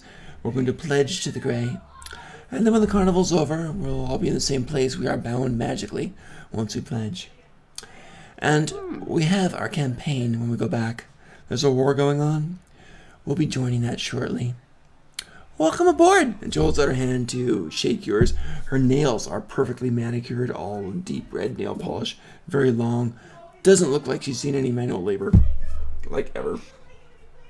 I'll shake her hand. Got it. Okay. So it's a nice firm grip and everything. She smiles warmly. I kind of thought of something. Uh-huh. Is it possible for Jax to switch his scenario with her? To what? Well, not at the moment. No.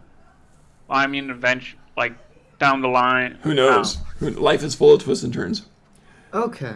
Yeah, so she's hinting about starting the campaign. That.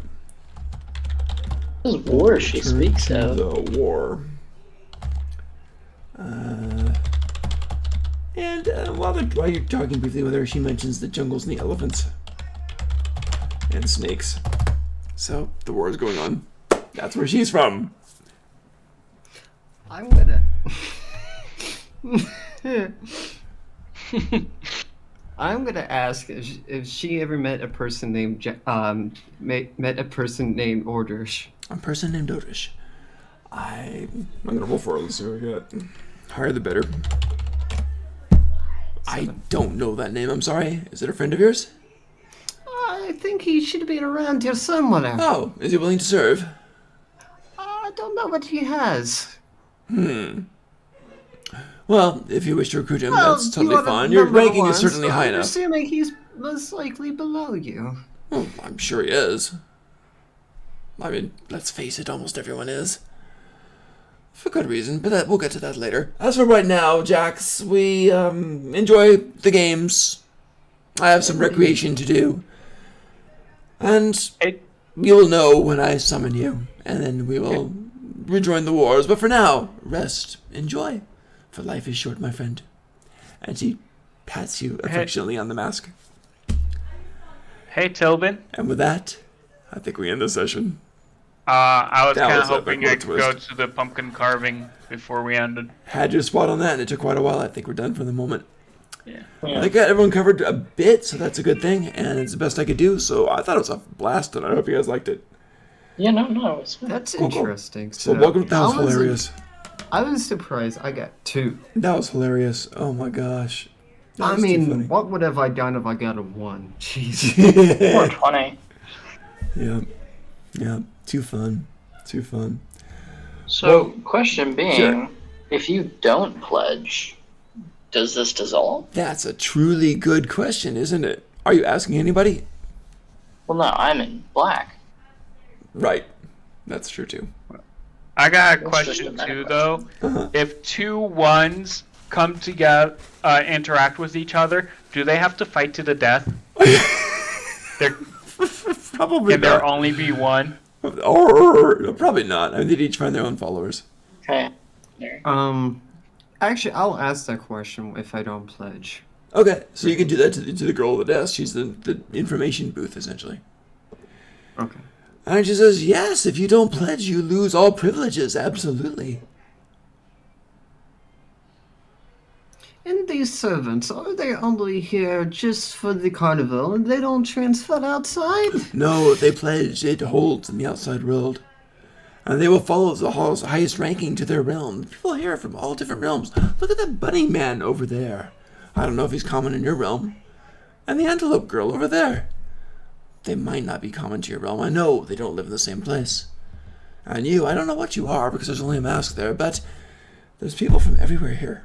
A lot of Fae, a lot of the more mundane worlds. But there is a mix, a tremendous mix. And your mistress? Your lord there? I doubt she's from the same place you are. Have you noticed your common tongue was different than yours? A little heavy accent?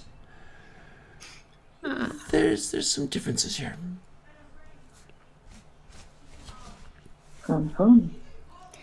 This is gonna be fun. Which place to choose? I can be either anything you want, my lord. You're very high ranking in the eyes of Grey. You've proven yourself somehow, and I respect you. Where did you kill her?